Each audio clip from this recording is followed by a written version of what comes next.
Hey everybody, Aaron Blaise here, and it is another Friday. We are so happy to be here. I hope you guys had a great week. We have had a wonderful one. It's always a great week when you can just draw for a living, isn't it? Yeah, I know, right? I know.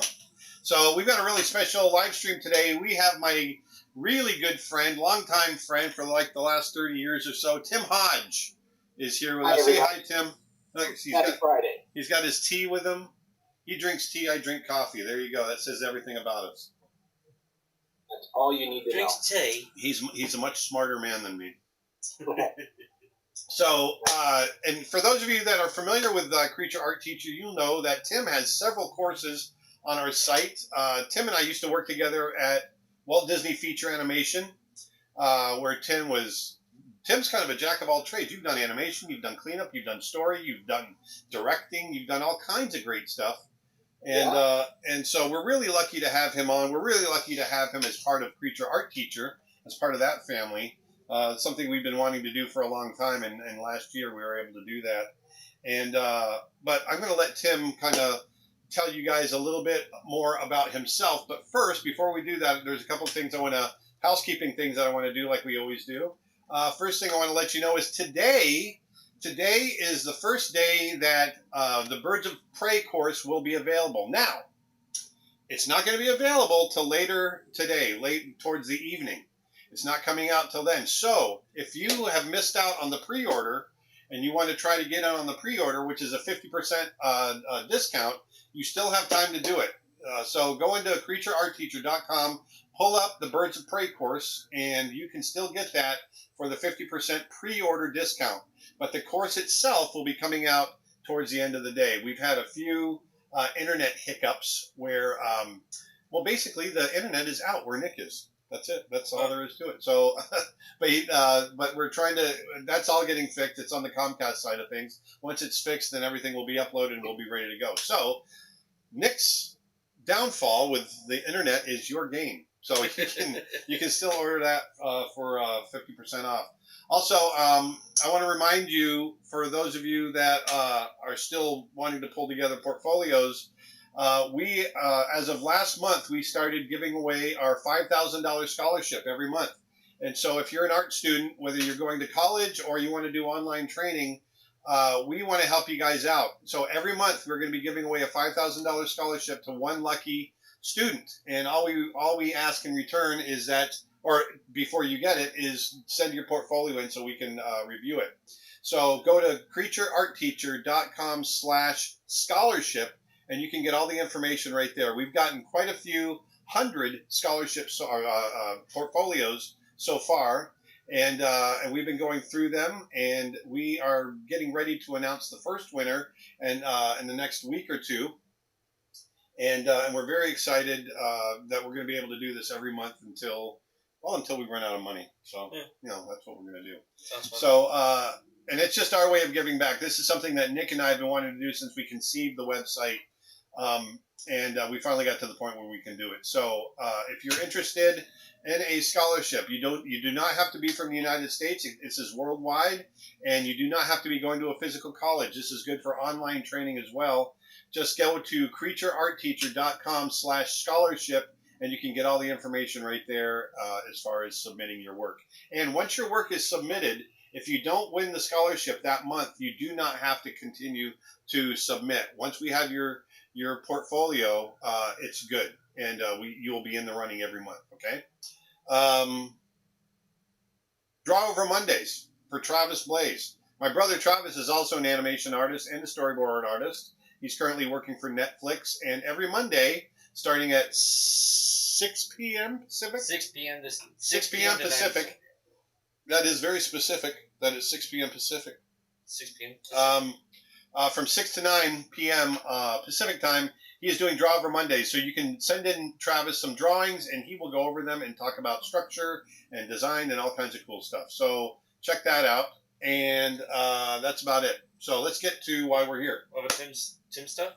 Well, we're going to be talking about Tim's stuff when we get Tim on. Well, actually, let's talk about it now. So Tim Hodge has several courses on our website. The latest one being Drawing Imaginary Creatures. Yep. Drawing cartoon creatures. Mythological creatures. Yeah, here you go. Mythological creatures. Mythological cartoon creatures. mythological imaginary cartoon creatures .com. at Publix.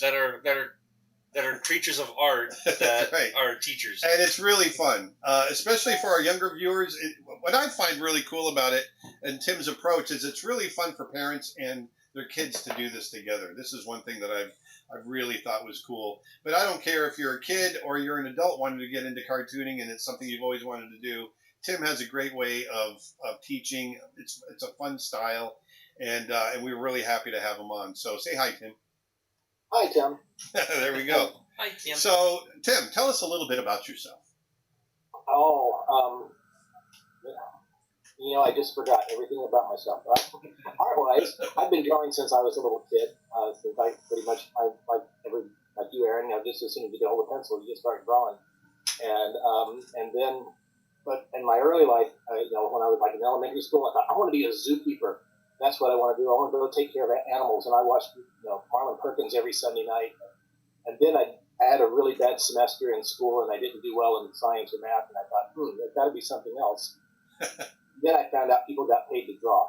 And I found my dad's old movie camera, and he showed me how to take one frame at a time, and I could do animation. Like, I can make my own cartoons. Now, this is film. It was before home video cameras. So I spent the whole summer making little animated films, and I got that Walter Foster book on animation. I think I still have it. It's out of reach. Oh, no, it's not. Hold on. Nice. Well, at least you had a head start. I wanted to jump motorcycles like Evel Knievel for a living. Evel Knievel. Oh, yeah. Did you watch Evel Knievel jump Snake River Canyon? I was so disappointed. What a letdown that was. It's like, first of all, it was a rocket. It wasn't even a motorcycle. Exactly. Come on. And the parachute came off before he even got off the launch pad. Yeah, but I got this book on, 1974 probably, when it was $2. Yeah, right on. And I love that sequel. book. I eventually got that. But these are fantastic, and I had those for years, and then I just studied animation with every little scrap I had, and hopefully got better drawing every year.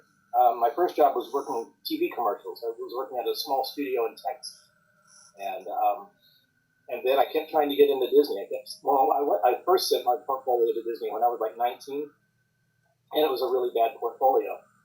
In fact, I still have my rejection letter on Foxy the Hound letterhead. Oh, right on. And but Don Hahn was the training manager at the time, and he wrote my rejection letter and told me basically what I needed to work on in my portfolio. So I kept drawing and kept working and getting better and better and better. About 10 years later, I finally got to Disney. That's when I met Aaron, and I was in-betweening on Trail Mix-Up. All So right. I did animating at the small studio. Of course, I did animation. I painted backgrounds. I did clean up. I painted cells. Trail Mix-Up was the short Roger Rabbit cartoon we did at the studio. Yeah. And just real quick, Don Hahn, the one that signed your letter, I always said, Don's such a nice guy, I always said that he could fire you and make you feel good about the firing, make you feel good about yourself. Well, even his first line is this. He said, "Dear Mr. Hodge, thank you for sending your samples for us to review. The amount of effort that went into your portfolio is quite evident." I was like, but what does that mean? is that good or bad? Actually, we already have a YouTube question. Tim, what Disney movies did you work on? Oh, I worked on Trail Mix-Up. One of my favorites. The Roger Rabbit short. I worked from there, went on to Lion King, where I was a cleanup artist working with Tom Bancroft. And then after that, worked on Pocahontas just briefly, because that's when I got promoted to animator along with Travis. And both of us went to work. He went on to Pocahontas early because he he did some really good work on Pocahontas. Yeah, he did the villain guy, I think, with Kathy Zielinski. That's right. But I went to work on a film called Circle of Life for Epcot with Pumbaa and Timon and Simba. I think they just took that down a year or two ago. It did 20 years. And then after that, well, of course, we went on to Mulan, and that's when I switched from animation to storyboards. So I did story on Mulan, and then the short John Henry, and then Brother Bear. Right on, Brother Bear. I always tell this story about Tim. Tim was one of the few guys that actually boarded a sequence, and it basically went through from concept when he boarded it all the way through to the final screen at the end of the, when the film was finished. And that's the opening bear fight. Well, not the opening scene, but the bear fight, the bear hunt, when Kenai goes out and hunts the bear, and that whole section Tim boarded, and that pretty much stayed the same throughout the entire process. We really didn't make any changes. One of the cool things about Tim and our history is that Tim and I, when we did the research trip, I did 2 research trips. I did a story trip, and then I did a visual development trip for Brother Bear. And so on the story side of it, Tim and Bruce Johnson and Chuck and myself, and who else was there? Bob? No, it was just the 4 of us. It was just the 4 of us, that's right. And so Tim and I, we split off from the group, and we camped together at McNeil River State Park in Alaska. It's one of the highest concentrations of grizzly bears in the world. And we had a pretty cool time there. It was pretty amazing. It was amazing. Yeah, the number of bears that we saw. I had seen that feeding area, because that's where that's one of the places where the bears come to get salmon. And I had seen it on like National Geographic the year before. My wife and I were watching TV, and we were like, "Oh, this is so cool!" Look, and they showed because that's a spot where 20 people or 15 people can come, and you spend like 3 or 4 days there, and then they ship in another. Yeah, it's actually 10 people a week. That's all it is. Yeah, okay, 10 people a week, and it's really hard. It's done by a lottery system, and it's expensive. And we were thinking, boy, that would be so cool. Like we had never had a shot at it. And a year later, I was there. Yeah, exactly. Yeah, because it's all lottery system, but because we were Disney, we kind of cut ahead to the head of the line there. And well, didn't they work with the film office? Yeah. And also, the McNeil River holds a couple of spaces for artists and photographers and scientists, so they were able to find a couple of days for us to go there, too. On a side note, this is really interesting. This is, I just ordered this on back order. This is a National Geographic magazine from May 2004. And back in 2000 is when I did the visual development trip to Alaska. And we were we had a pass to drive into the park. Normally in Denali National Park, you have to ride a bus so that they can keep the impact on the wildlife and the environment down. But we had a pass because we were making a movie. We could drive in on our own, and we drove in this one evening, and we saw this pack of wolves basically taking down this moose right next to the road. Something you never see in Denali.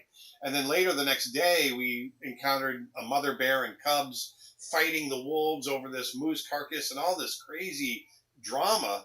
And we were photographing along with probably a bank of about 50 photographers lining the road. And it was funny, about 2 years later, we were sitting at work, and somebody on the crew came in and said, "Aaron, I remember you telling me about that moose wolf bear encounter, and it was in National Geographic magazine. This is the actual encounter that we saw. One of the guys that was in that group was a National Geographic photographer." And it's funny is I saw the magazine and looked at it. All my photos are in storage still, but I've got all the same photos in my pack. So this is the moose before he went down, and then once he was hamstrung, which means that they had gotten the tendons in the back of his legs, and so eventually he went down, and then it was just a battle for the food, and it was just this incredible drama. So that was the following year after Tim and I were in McNeil River, which we also. I love the way the photos look so empty, as far as like it's just in the wilderness, and yeah.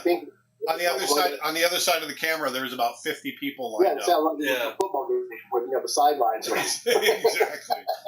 That's what happens a lot. Yeah. I got another one right here. Tim or Aaron, I've heard other animators say that in order to get a successful job in the industry, you have to have been one of the best artists in your high school, because that leads to college scholarships and opportunities, etc. This seems to imply only young people can work in this industry. Can you speak to that a bit? Well, I'll just jump in real quick. That's not true. It's open to anybody. Matter of fact, I've got a great example, a guy named Juan Morales, who came and worked with us, was a political prisoner under Castro in Cuba for, 20 years, 30 years, maybe longer. I don't know. I don't know how long it was. But he came to us was he in his 50s when he came to us? late 40s, early 50s. Yeah, and he was an architect, I think, in Cuba, and came in, but he also drew cartoons, and he came and worked with us for, I don't know, 20 years, something like that. So I don't know if you want to add to that, but and even in the internship, usually most of the interns that came through Disney were college seniors or recent graduates. But I remember, Jasno's mom, she came through, so she was 40 or 50, and she was an intern. Yeah. And I don't recall if she got hired. I'm sure she was offered a job, but I don't think she took it. But you don't have to follow traditional paths. Exactly. Yeah, great artist in high school helps, but so the point is, you don't have to be young. It's not open just to young people. It's open to people that can provide the work that needs to be done. While we're talking, real quick. While we're talking, let's jump over to the drawing board. We've got a cool treat. This is called Magma Studio, which is this is a new app developed by my friend Bobby Chu. And if you go to magmastudio.io, you can see it.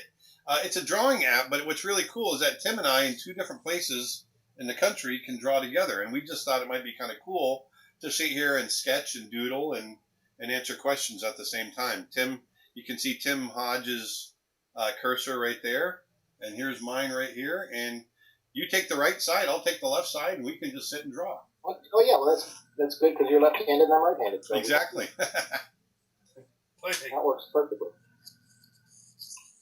So I forgot everything I wanted to draw. I know. Well, I'm just going to draw a little bear. And I got a question for you, Tim. Dustin says he's got a question for you. Sure. How old are you, Tim? And when did you first meet Aaron? I am 57. Let me do some math. With a question mark? I'm 57. I met Aaron when I was like 29 or 30. So that's when I started at Disney when I was like late 29 and then turned 30 my first year there. About my age. And Aaron's what? You're 5 years younger than I am, right? I'm 52. Yep, 52.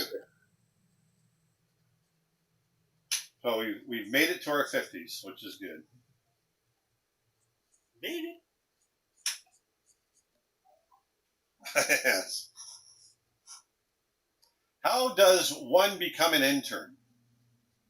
Go to WaltDisneyAnimation.com, I think, or WaltDisney.com, and they have a link to submit your portfolio to become an intern. I'm going to have him looking. Because the requirements, I'm sure, have changed quite a bit since we were there. Yeah, I mean, everything we were doing was based on hand-drawn animation, so you really had to be able to draw back then for any of the jobs that were available. But as an animator nowadays, you really don't have to be able to draw, which is really cool. It really opened it up to a lot more opportunity out there. I remember when Chris, we were working in Florida with at the theme park, basically, not in the theme park. We were part of a tour. And so because we were in the theme park, we had to go through that traditions class where everybody that works in Walt Disney World has to go through this class, and you learn how to be a cast member, and you learn some history of the company and things like little things like if you're working outside and wear sunglasses and you meet a guest, not a tourist, not a customer, they're all guests. You have to take your sunglasses off and make eye contact with them. And never point with one thing. All the little bits of manners and things. But all the animators, even though they're not, we weren't going to be going through, dealing with the public. We still had to go through the traditions class. Right. But Barry Temple was in his class. Now, he was a veteran animator when he started it because he'd been working in LA for years. Well, Barry Temple, he did Flounder in Little Mermaid. Yeah, he was going through his class. I'm pretty sure it was Barry told me the story. Oh yeah. And he was talking to somebody else who was there, and the guy was like, "So, where are you going to be working?" And he goes, "Oh, I work in animation." Oh yeah. And he's like, "Lucky, I pulled janitorial." Lucky. It doesn't have anything to do with schooling or education or talent or ability. Like, just luck of the draw. You're an animator. Yeah. Well, he tells another story where one of the guys asked him what he did, and he says, "I'm an animator," and the guy goes, and it was once again it was a bus driver is what it was. He was on the bus because we had to park off away from our studio in the early days. We had to take a bus over. And so this guy drove, it was literally a 1/4-mile route that he drove all day long. That same 1/4-mile route for 8 hours. Man. And he asked Barry, he goes, what do you do? And he says, I'm an animator. He goes, man, isn't that boring just doing the same drawing over and over and over again all day long? It was pretty funny. Did Aaron manage to charge his mouse afterwards? Yes, my mouse is charged. It is charged. I was complaining about my mouse having the charger on the bottom of it. That's earlier. So Tim and I, in the years that we've worked together, we've also been able to do quite a few practical jokes on each other. That was something that we used to do all the time at the studio.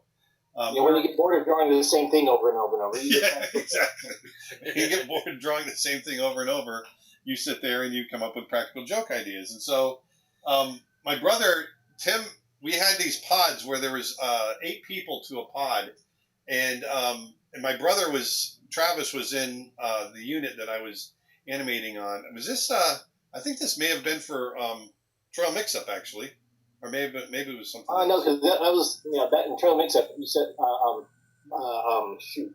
Because you sat in front of Travis, and then Travis sat next to me. I can't remember what movie it was for. Maybe this was early on Mulan, because I remember you were mentoring me, and I was animating Bao Gong. Oh, that's right. I forgot about that.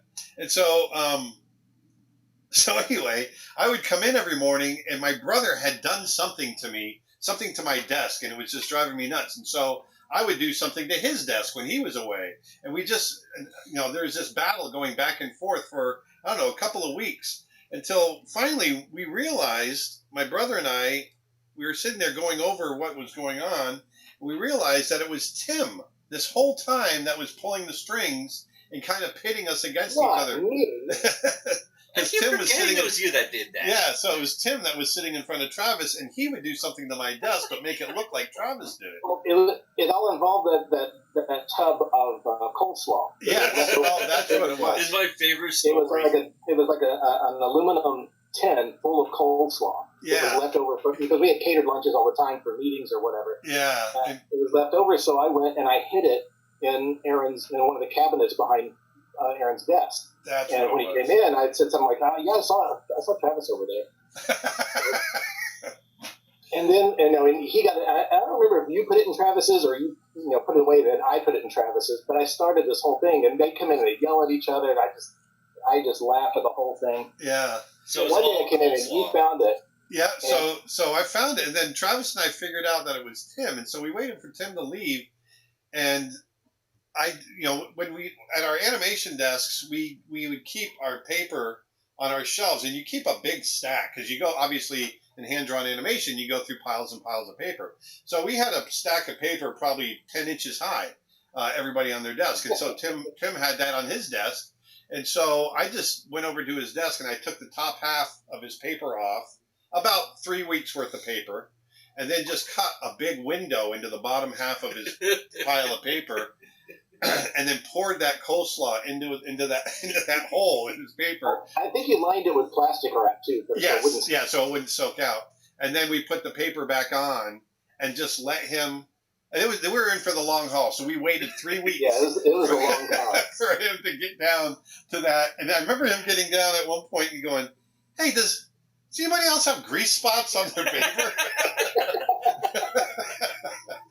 Like, no, I'm sitting there laughing. Oh, man, by the time he got down, he peeled that last piece of paper back. It was just black and nasty. Like, what's that smell? Does anybody else smell that?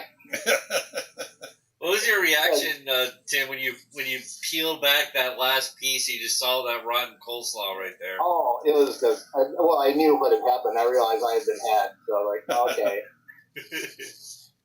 Well, I remember when you found out that I was gone, you staged a big blow up. So when I came into work, you that's right, accidentally found it again in front of me, and you said, "That's it, Travis. You stop this." And you go, "I'm sick of this." And he made a big deal about throwing away the coleslaw. Oh, that's right. I was just trying not to laugh the whole time, and little did I know, it was all an act. I was the mark. Yes. Oh, Nick says, "Draw Larry the cucumber." Oh, okay. Bedroom. Yeah, that's right. We didn't, in my past, I didn't get to talk about Larry. Yeah. Or I'll hide the gator there for a while. That's okay. Brother Bear, I left mid or early production on that. I went to work through VeggieTales in Chicago, and it was a cold place.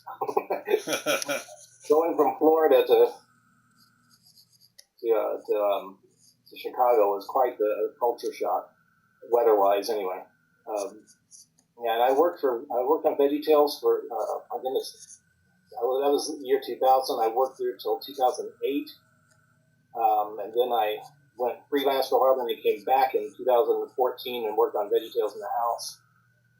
I've been there a long time. But yeah, as you can see, Larry doesn't take long at all to draw. It's basically an oval with eyes. Sorry, Dustin, I didn't mean to cut you off. No worries. To the both of you, what was it like working for Walt Disney? Well, let me tell you what Walt was like. In case you don't know, Tim, I'm constantly getting asked. Oh, I know. Remember, I did that photo of you. I put you in that. Oh, that's right. Photo from the 20s with Walt and the studio staff. Here's a more serious question to both of you.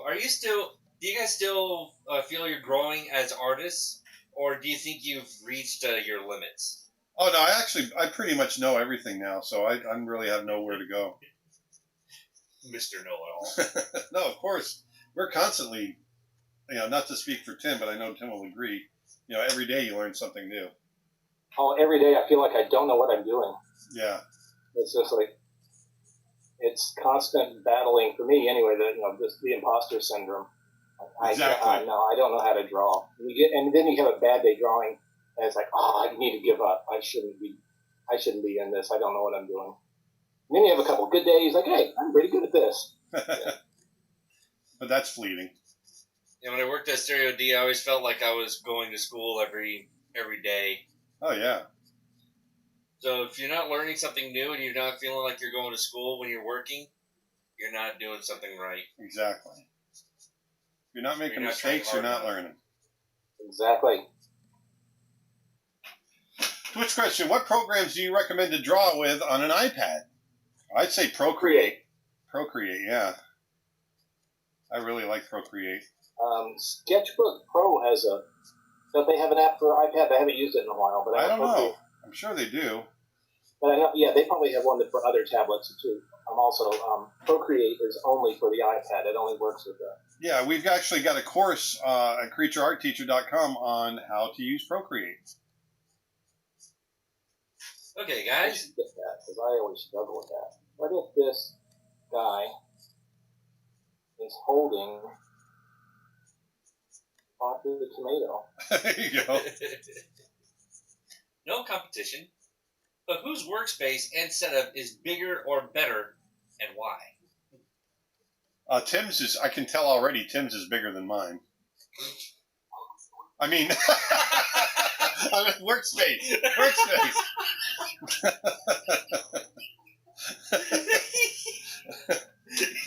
Hey, stop it. This is a family show. But Aaron, I think his artwork that comes out of his limited space is a lot more impressive. Oh, stop it. No. He knows how to use it. Hey. I was not saying anything. I changed vocabulary to get away from that.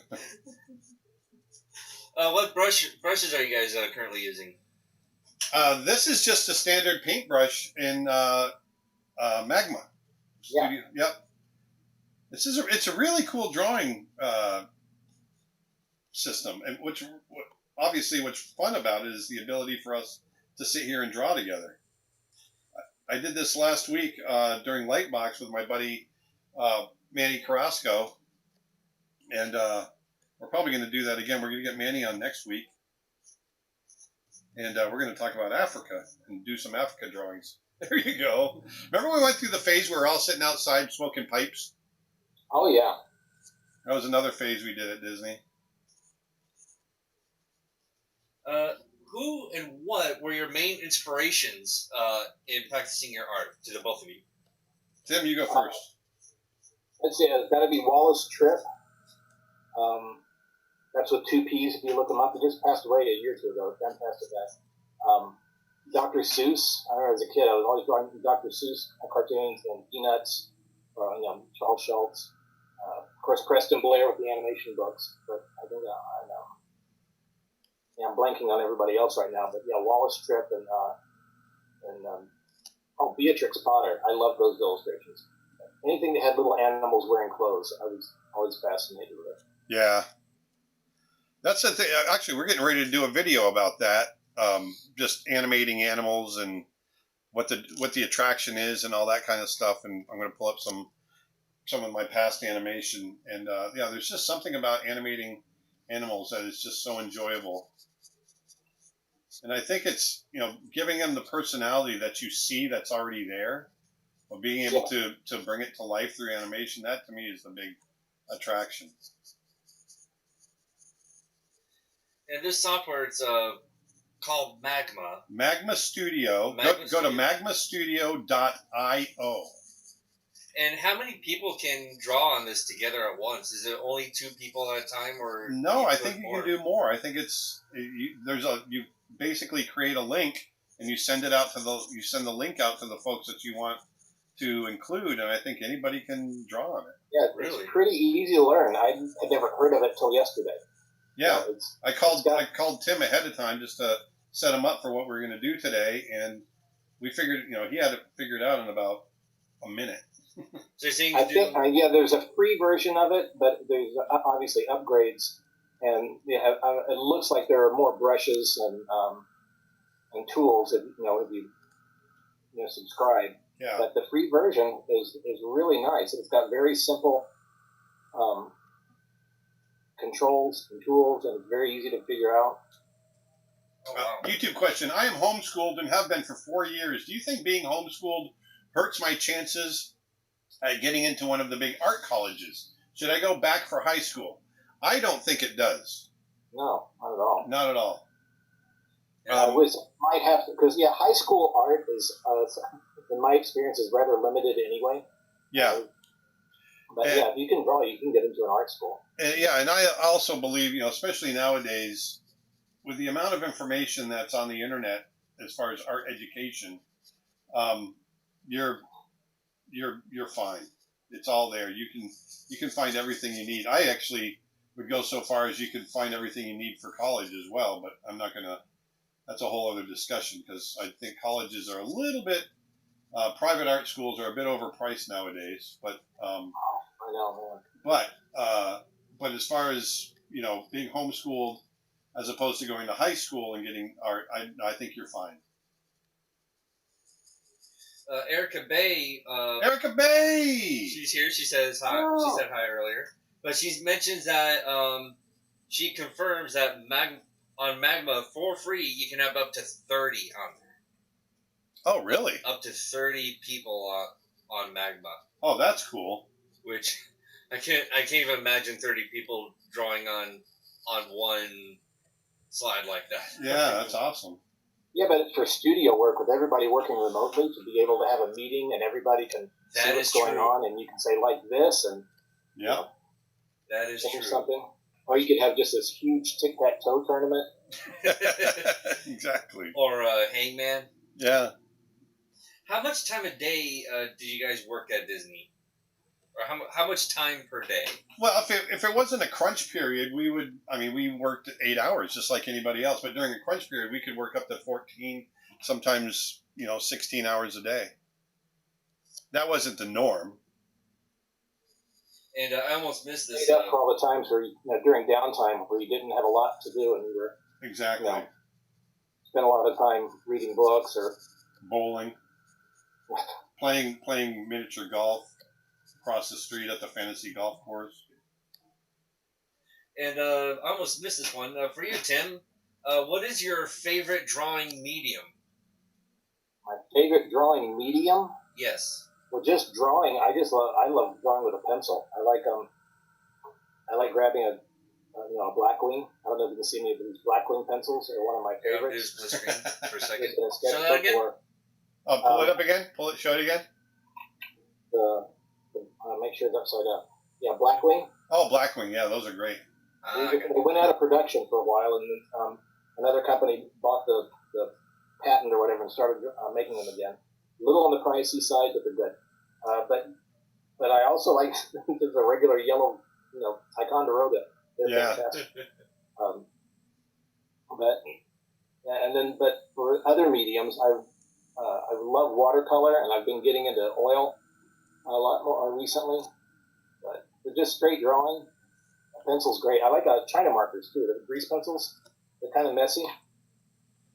These are fantastic. Yeah, I love them too. I got one for you, and I can imagine who's asking this question, but this is for Tim. Who is your favorite Bancroft brother? Oh. I'm imagining it's one of the Bancrofts asking this question. No, it was Martin Berger that asked earlier. My favorite Bancroft brother is Richard.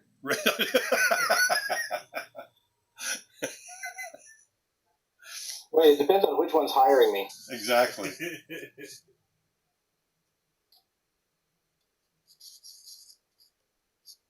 I'm going to draw cartoons here.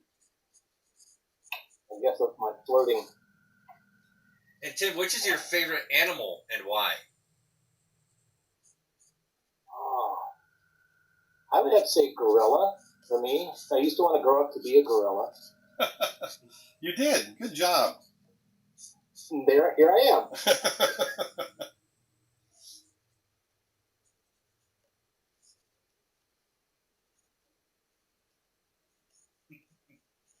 Please bully Glenn Keane into doing this.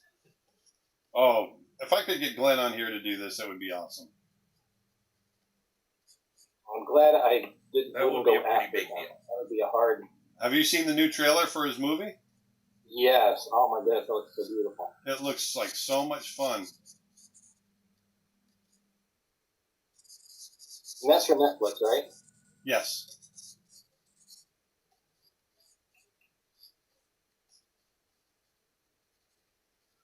Just joined, so may have missed someone asking this. With Magma, are there tools that are not available in the free version, or is the paid version mostly to have added users participating? I have no idea. I really don't know much about Magma other than, hey, Tim, you want to go on? And I knew I could bring people on. You want to draw together?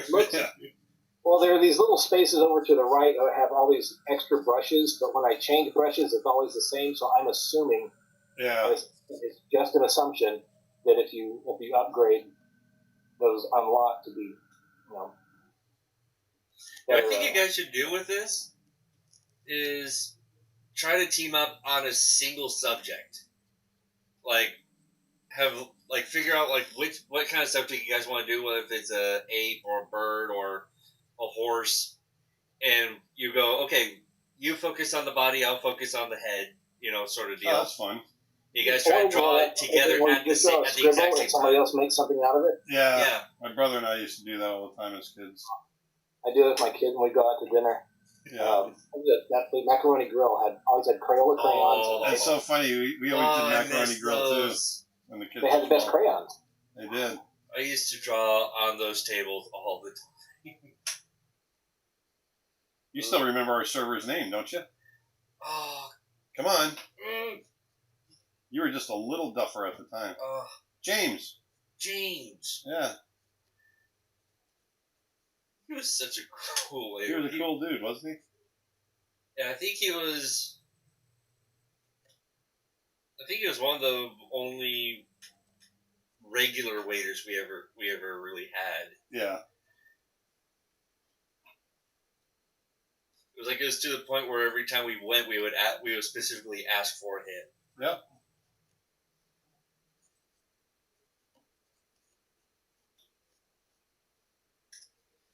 For both, what is your favorite species to draw and or animate, and what is your least favorite? I don't have a least favorite, but I love drawing bears and cats. And you, Tim? I don't know if I have ever picked out a favorite, but if I look at my sketchbook, it has a lot of bears and elephants and dinosaurs. Yeah.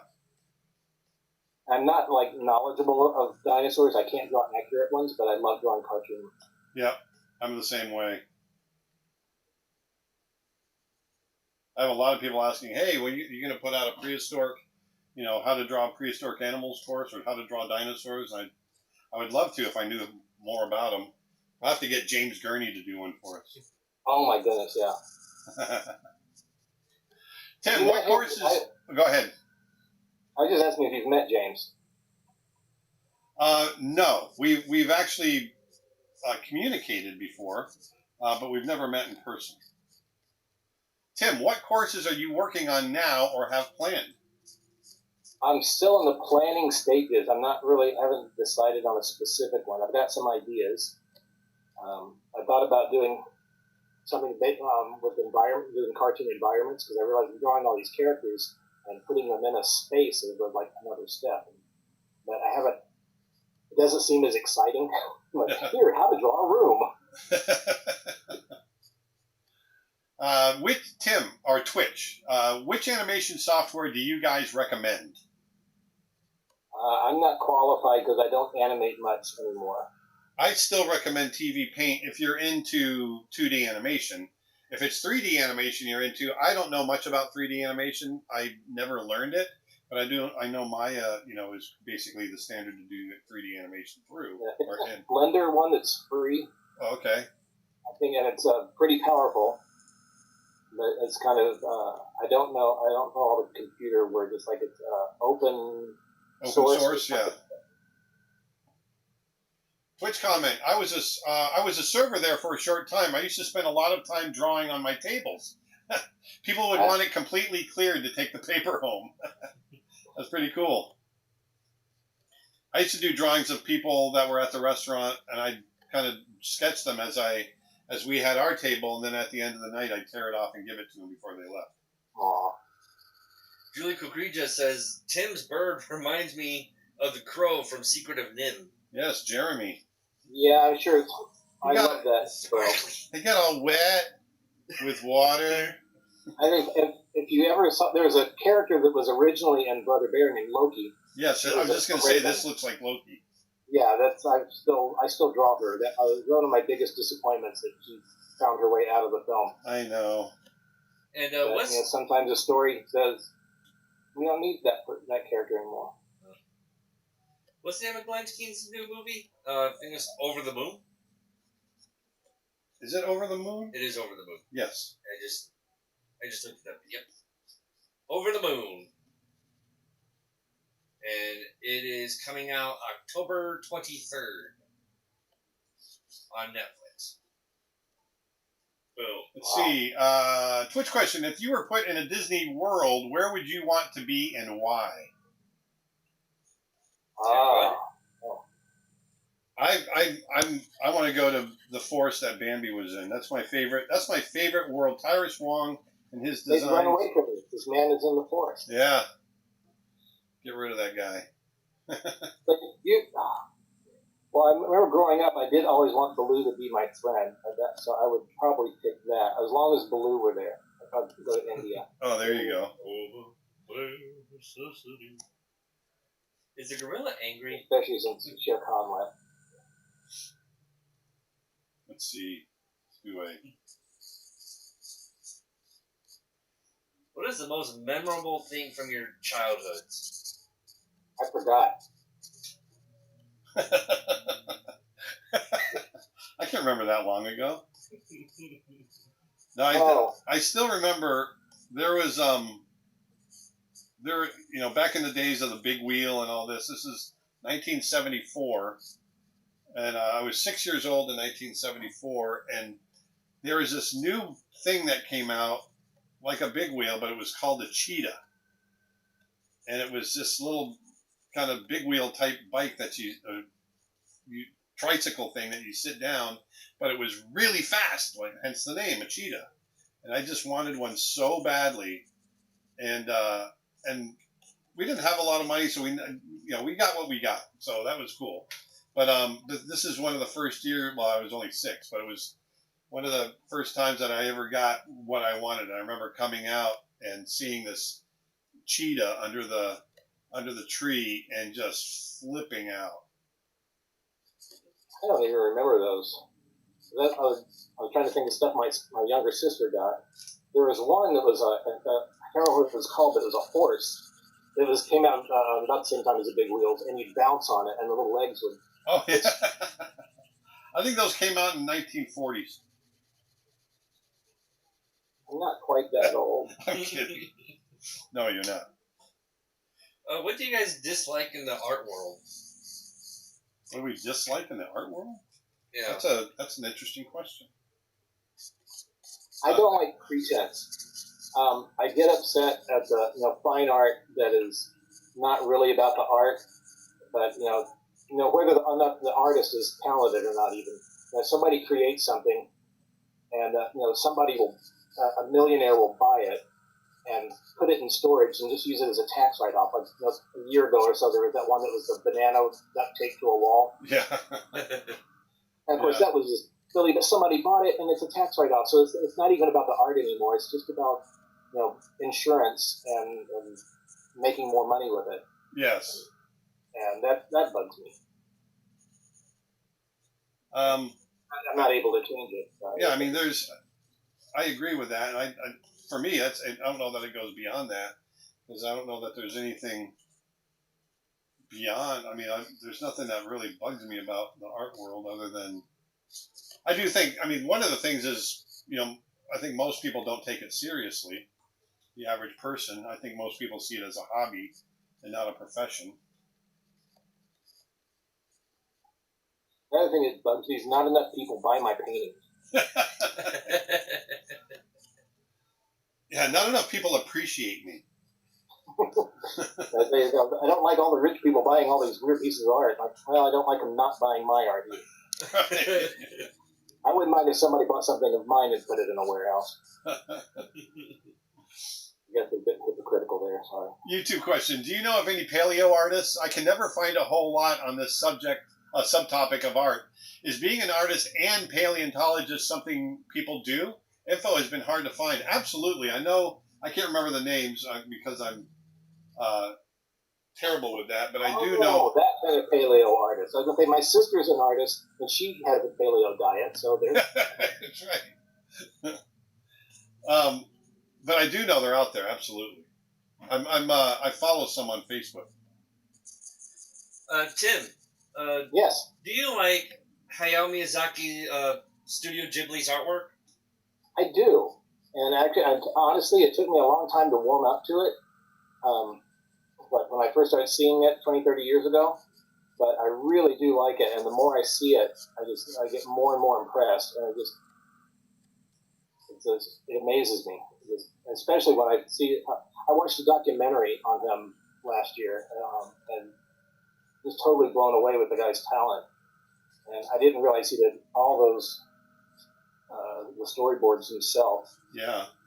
And just kind of off the top of his head. He doesn't really sit down and write a script and pre-plan everything. I love his honesty too. This is a story I've told a few times, but when Brother Bear opened in Asia, we went to Tokyo for the Asian opening and to do press and all that kind of stuff. And while we were there, we got to go to Studio Ghibli and meet with Miyazaki. Oh, really? Yeah, it was great. And we went in, and the studio's just awesome. It's set up. The only thing I can imagine is it's set up like Disney had it set up in the 40s. It was just everyone's next to each other, and there's whiskey bottles and ashtrays and all kinds of, and it's just, you could just see people just smoking and drinking and drawing, and it's just really kind of cool. And we sat in his before we went into the studio. He came in for us all to meet, and then we met in his conference room, and I asked, I said, because we were there for Brother Bear. I asked him, I said, have you had a chance to see Brother Bear? And he says, and he doesn't speak much English, and he said, yes. I said, did you like it? And he goes, no. And that was it. Okay, thanks. But it was funny. It was pretty cool. I actually liked it. Of all the, this is my personal add-on to that question. What are your guys' favorite films of Miyazaki? I still like Princess Mononoke and My Friend Totoro. I think Spirited Away and Princess Mononoke are my favorites. Yeah, Princess Mononoke is my favorite too. There's just something about Mononoke that is so unique to all the other ones. Yeah. Or they all feel unique in their own ways, but there's something about Mononoke in general. Yeah. And it's funny. It's when you said it took you a while to warm up to them. I still find the storytelling hit and miss personally for me. It's just there's an interesting structure to it that I don't. Yeah, I think that's what. I think that was what. Yeah, me too. Because it's not Western storytelling. Yeah, and so I have a hard time with it. But once I really got over that and realized, it's just not what I'm used to. Exactly. Sometimes there's not a clear villain, or the villains aren't all the way bad, and not the heroes are not all the way good. It's less black and white, and it's right. The morality of the universe, and the structure is interesting too. Yeah. Yeah. Once I got over that, it's like, these are cool. Yeah. But I think I would just do that because you see so many movies, you start figuring out what to expect, and being able to know, like, I get what this movie's about because it's going to follow a certain formula. You see, it's hundreds of films, you know what's going to happen, and his broke all those rules, and it was unnerving to me at first. Like, wait a second, you can't do that. Storytelling rules. He can do what he wants, and this is fun. Tim, do you have an Instagram profile? I do. It's at Bald Melon, all one word. I wonder where'd that name come from? Bald Melon. I wouldn't know. Actually, there's a story behind it. Aside from my age, when I turned 40, at my birthday party, I put together a blues band. A couple of guys I worked with, artists at Big Idea. I played harmonica, and I got a guitar player, bass player, and drummer, other artists, and we were Bald Melon Tim and the Midlife Crisis. Oh, that's awesome! And we did a set at night. After we had barbecue, and then we went down to my basement, and I had lights set up and a little stage area in the corner, and we played about 7 or 8 songs, and everybody said they loved it. It was a lot of fun. I like how you said everybody said they loved it. That's good. I'm sure it was awesome. I've heard you play harmonica. What's the newest thing you've just learned, and how did it change your thinking? Any subject. Wow. What was that question? What is the newest thing you've just learned, and how did it change your thinking? Any form of subject. Well, I haven't learned this yet, but this is my new craze, or at least that's something I want to get into. Vedanta and I have been watching this show on HBO Plus called The Great Pottery Throwdown. Great Pottery Throwdown? Yes, and it's a pottery show. It's something I've always been interested a little bit in throwing on the wheel and stuff like that. But watching this show, I'm obsessed, and I want to get a wheel, I want to get a kiln, and I want to start throwing pottery. How about you, Tim? I don't know how to answer that. I don't know now I feel like I'm not learning anything right now. But I will say that learn as many things as you can, because whenever I do learn a new skill or pick up something, it always teaches me something about art, whether it's just about practice or hitting plateaus and overcoming them. Yeah. That I was learning how to play harmonica. I learned how to play ukulele. I was beekeeping for a while, and are you not doing the bees anymore? No, I gave that up this year. It was so much fun, but it's so much work too. And I thought it was kind of taking away from other things. And it also, my hobby was turning into a business, and it requires a lot of care. I mean, it's livestock. So it's not like a hobby, like, I'm not going to be able to make pottery this week or next week. I can't. I'm going to have to set it aside for a while. If you do that, and your bees start getting sick or dying or something. Ah, gotcha. Yeah, for those of you out there, it's always great because every once in a while I get a little care package in the mail from Tim. I think once or twice I've gotten your honey in the mail. Yeah, sorry, no more. Well, darn. We'll have to take that up. I don't get this question quite often, but I would really like your opinion on this, Tim. Do you think that there will ever be a comeback of 2D animated feature films, like either with Disney or another large company? Uh, Oh, did I lose you? Are you there? Oh, there you are. Okay, we lost Okay. you for a second. Okay, yes, I had a warning that my internet connection is unstable, but hopefully it's back. But it all depends on whoever is holding the purse strings. If whoever is in the management office is funding the films and they think it's going to make money, yeah, they'll bring it back. But they've lost so much training and equipment, it'll be a huge mountain to reclimb at Disney anyway. But there's a lot of other studios doing 2D animation. Yeah, good 2D animation. I personally think it's going to come back, but not in the way that us older folks remember it in the 90s and the 80s and the 70s and all that. It's, Netflix is opening a new studio in Burbank. They're actually opening an animation studio. And so it's going to come back, but it's going to be on the streaming platforms and that sort of thing. I mean, Netflix is single-handedly bringing it back, I think. And Studio Ghibli's all 2D, so they've never stopped. Yeah, exactly. And I know there are some European studios. What's the studio that did Secret of the Kells? And that's Cartoon Saloon.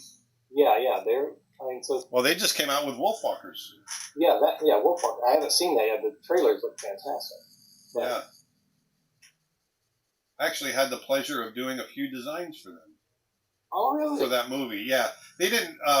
It was more about me talking to them about wolf anatomy, but I was able to sit and draw a little bit, and not that I would claim to do have done any character design because it really I was only on for a couple of weeks, but it was really a lot of fun. And when we went over to Ireland last year to teach, and we went to Cartoon Saloon and did some lectures. It was really cool, and they were neck deep in that production. Oh, Selena, Nick just says, no! Selena's now crying that she's going to miss Zombie Honey. Oh, I'm sorry. I have one jar left for my first season. Oh, really? Yeah, so it's 5 years old or so. Honey doesn't go bad, Nick is saying that this is for me. Yeah, Nick, I got a message saying this meeting now has unlimited minutes, so we're good, Nick. Thank you. Oh, I hope everybody does it for the long haul. Get your sleeping bag, folks. Yep. We're going to be here forever. When I was in high school, this is 1986, it was my senior year, they did a contest at the local car dealership for whoever could keep. You had to sell. It was a charity thing, and as whoever sold the most, whatever it was, got an opportunity to put their hand on a car, and whoever touched the car longest won the car. And one of my buddies from high school, I think he was there for 48 hours or 36 hours or something before everyone else fell off, and he won the car. It was pretty cool. And the reason I brought that up is that's what we're going to be doing today. So we're in for the long haul. Oh boy, I should have brought a blanket. Are either of you guys J.R.R. Tolkien fans? Yes, I am. That's the author for the original Star Trek, right? What's that? That's the author for the original Star Trek, right? Yeah. I think he wrote Star Wars, or he wrote a Star Wars. He wrote a Star Wars and originally it was starring Picard. Yeah. And the main villain was Harry Potter.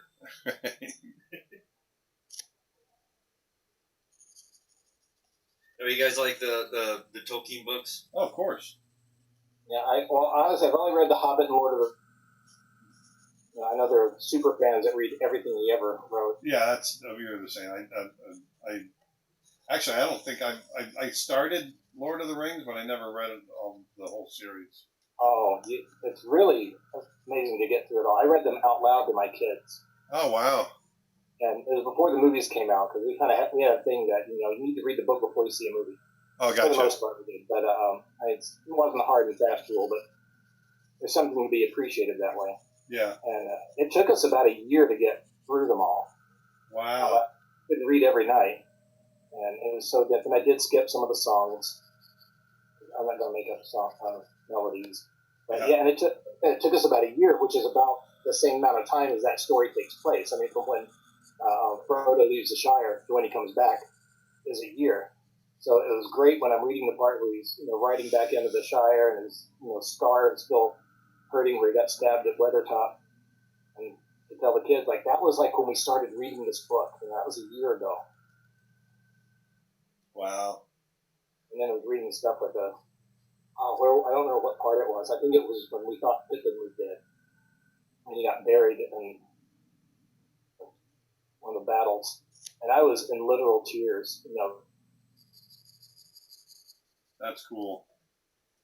Nick says, more importantly, do you think J.R.R. Martin's middle name is really R.R.? Seems too convenient. R.R. With putting animated characters in the real world, such as in Who Framed Roger Rabbit, is it okay to do cartoony shadows, or should more realistic shadows be used? I think it really depends on the art direction. Yes. The answer is yes. Yes, exactly. Depends on the art direction. Works. Like if it's a real person in a cartoon world, should use cartoon shadows. But if it's a cartoon character in a real life world, should use real life shadows because it's real life. What Tim just said. If it looks good, do it. Looks good, do it. I saw this on Twitter this morning or yesterday. Somebody said they heard the worst critique of who that did The Shining in 2001? Stanley Kubrick. Some college professor critiqued his work, saying, "Oh, he was a bad director because he never moved the camera much." What? The only good films are the ones that look like all the other films. Exactly. Do you like the style of Tim Burton? Oh yeah. Sure. I'm definitely drawing the wrong color. I'm going to pull back on my... Oh, that's a density. You're my density. You're my density. Just saw Crispin Glover's in a new movie. I heard he was in an old movie, too. You're right. Why is this not drawing? Oh, I'm on the wrong layer. Tim, have you ever made a comic or illustrated a book? I've illustrated my own book called Pith and Vinegar. I've illustrated a couple other children's books. I have an idea for, I guess, a comic-type story, but I've not fulfilled it yet, like so many others. Oh, are you doing a mammoth or an elephant? The mammoth. Well, is that what you were going to do? No, but I'm going to draw one with you. Okay. What celebrities have you guys seen at Disney? All of them. All of them. Every last one. Just decided I'm going to make him a little big old giant head. Did you guys see pretty much the same celebrities, or did you guys have separate stories of different people? This is my. There were celebrities that were coming through all the time, and then sometimes we were there, sometimes we weren't. I'm sure Tim has different. I got to work briefly with Pat Morita. Oh yeah. We did that. I did this little kind of a fake making of Mulan. It was for the rap party. So Barry and Pam and Tony gave me a budget and wrote this kind of fake documentary, and they got Pat Morita to host it for me. And he was super nice. I love the fact that it wasn't just meeting him, that I did get to actually work with him. You know who Pat Morita is? Mr. Miyagi. He was also the Emperor in Mulan. Oh! Yeah. He was so cool. That's right. I remember that now. That behind the scenes. Yeah. Our cameraman, Martin, was engaged. Well, not engaged. He was dating my producer, Chrissy Wentz. And he decided that he'd love to propose to her on camera while we were doing this. and he wanted to get Pat Morita to help. And so when we finished we were doing the last take, we were doing the last shot, the last take, and what I was supposed to do was to say, okay, this is the last one, this is a wrap up, we're going to take it, and this is it. And then as soon as we did it, I was going to call for one more, and Pat Morita was going to get all angry, and Chrissy would have to come in and call him on camera. So I called him and said, okay, there's the last one. Like, can we get one more? And he was like, whoa. You said that was the last one. Chrissy called her in, and of course, Chrissy she's the sweetest. This was her producing job, and she was kind of nervous anyway. And he was like, come over here. And she, oh no, walked up to camera. And he started complaining to her nicely, but then he told her to turn around, and Martin was there on his knee behind her with a ring. And they got it all on camera. Oh, that's great. I thought it was so cool that he would do that, just like take time out of his. It wasn't even a real professional job. It wasn't to be shown anywhere. It was not like a commercial or a film or anything. Well, sure, I'll do that. I love it. What's the worst thing someone has said about your art? I can't repeat it. Oh, actually, though, when I was working on Mulan, I was doing. I did this little bit, a story bit, because in first drafts of the film, there's a lot more activity for Grandma when she was going through town and getting all the things, getting the cricket and the necklace and everything for Mulan to wear. So we kept cutting back to her between verses of the song, where she was, going to different shops. And my job was to come up with funny ideas for her to do, like she had to arm wrestle one of the shopkeepers to get the pearls or whatever. And I remember pitching one of those ideas to Hans Bacher. Yeah, and I don't know why I was pitching to him, because he wasn't directing, but anyway, I was pitching my idea, and it was over the teleconference, what would be Zoom now. And so I pitched it, she does this, and there it is. And he just looked there with his arms crossed, like, this is supposed to be funny? And he was right, it wasn't. It didn't make it in the film. But Hans, in his very direct way. He was blunt, and he was honest. And, yeah. But it was never personal. Happened in, everything with these others. YouTube question. Is painting on actual wood boards better than canvas? Hey, that's a total right turn here. I am going back home to Maine for my Graham's 96th birthday on Halloween, and I was thinking of getting my grandfather to cut some. Yeah, I mean, if you can pretty much paint on anything as long as it's gessoed. Yeah, I painted on both. I like both for different reasons. Painting on a panel is gessoed. It's got it perfectly smooth. Yeah, I love painting on board. On something that's going to last 700 or 800 years. Yeah. Because the Mona Lisa is painted on a wood panel. Yep. Canvas deteriorates a little faster, so it might only last 250, 300 years. So there you go. But I really like the rough surface of canvas or linen. Linen's great because it's kind of halfway between. And back to you on the previous question, Dad. What was the worst thing that someone said about your art? I remember when I was going to college. I was about to start college. I was 18 years old, and I thought I was a pretty good animal artist. I was kind of cocky. I wouldn't say I was cocky, but I just thought I thought I knew more than I did. And at the time, wildlife art prints were very popular in the art market, and I wanted to be a wildlife artist. And so it just so happened that my favorite printing outfit, Mill Pond Press, happened to be based in Venice, Florida, which is just south of Sarasota, where Ringling was. And I was getting ready to go to Ringling College, and so I went up to Ringling to interview and get a tour of the school. And I thought, hey, since we're up here, maybe we can stop by Mill Pond Press and I can show my portfolio and see what they say. And Bob Lewin, I don't know, I can't believe I still remember his name, but Bob Lewin, this is 1986, I think he was 86 at the time, was there, and he agreed to meet with me. And it was really cool, just spur of the moment. And so I went in, and he looked through my portfolio, and I was very quiet, just turning the pages. I had a whole bunch of original, like, colored pencil renderings in there and watercolor, things like that. And he finished up, and he said, "All right, do you want me to be honest with you, or do you want me to lie?" And I was like, "Oh, I want you to be honest, of course."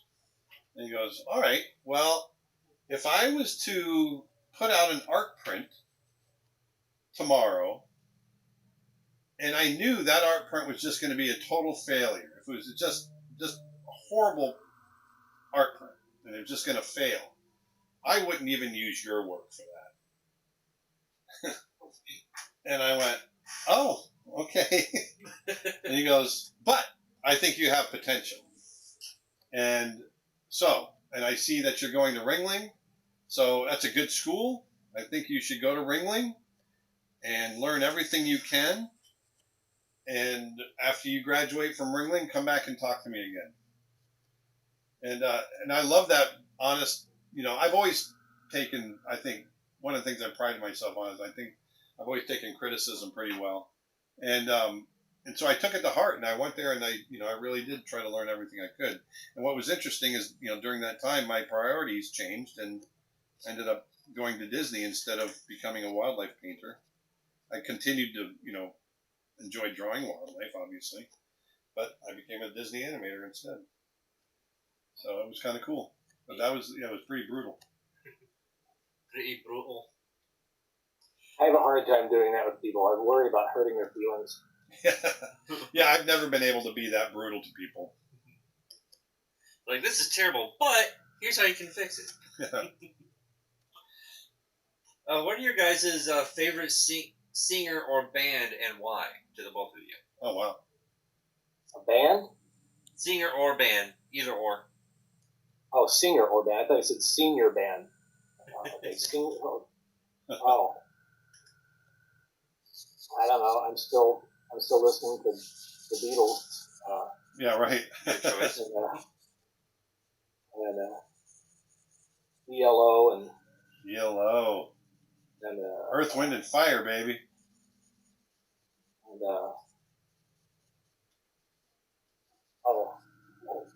Stevie Ray Vaughan. Oh man, I haven't heard Stevie Ray Vaughan in a while. Pink Floyd.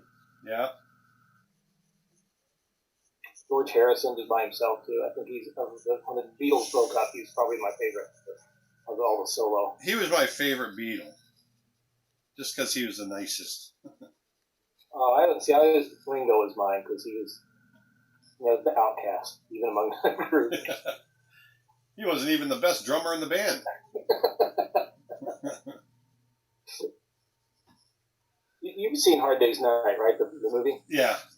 Did you know Phil Collins is in that? Really? Yeah, he's in one of the crowds as a kid. Yeah. Oh, I knew he was in Chitty Chitty Bang Bang as a kid. Oh, I didn't know that. He was? Yeah, he's one of those kids that formed the castle. What? Oh, no kidding. Yeah. Look it up. Never knew that. He's And confirmed I have it. that movie. I love watching that movie. It's a rumor. That's a rumor. I got a Twitch comment. My dad saw Johnny Carson in Disney World doing one of his magic tricks. Have you ever met Johnny Carson? I never did.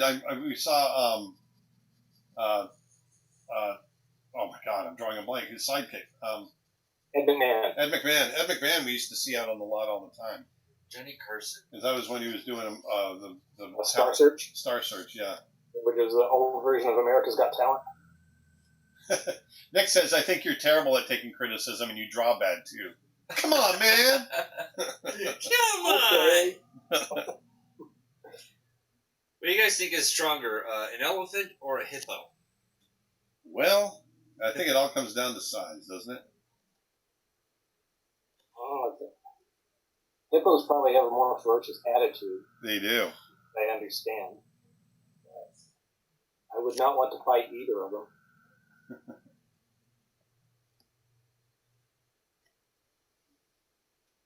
When exactly is the Bird of Prey course coming up today? We don't have an exact. It all depends on the internet connection.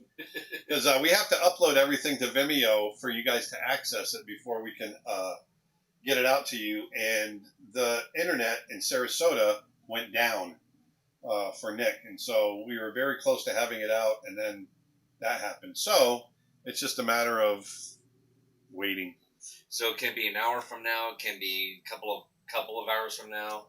Yeah, but it'll be out today. Nick is guaranteed it will be out today.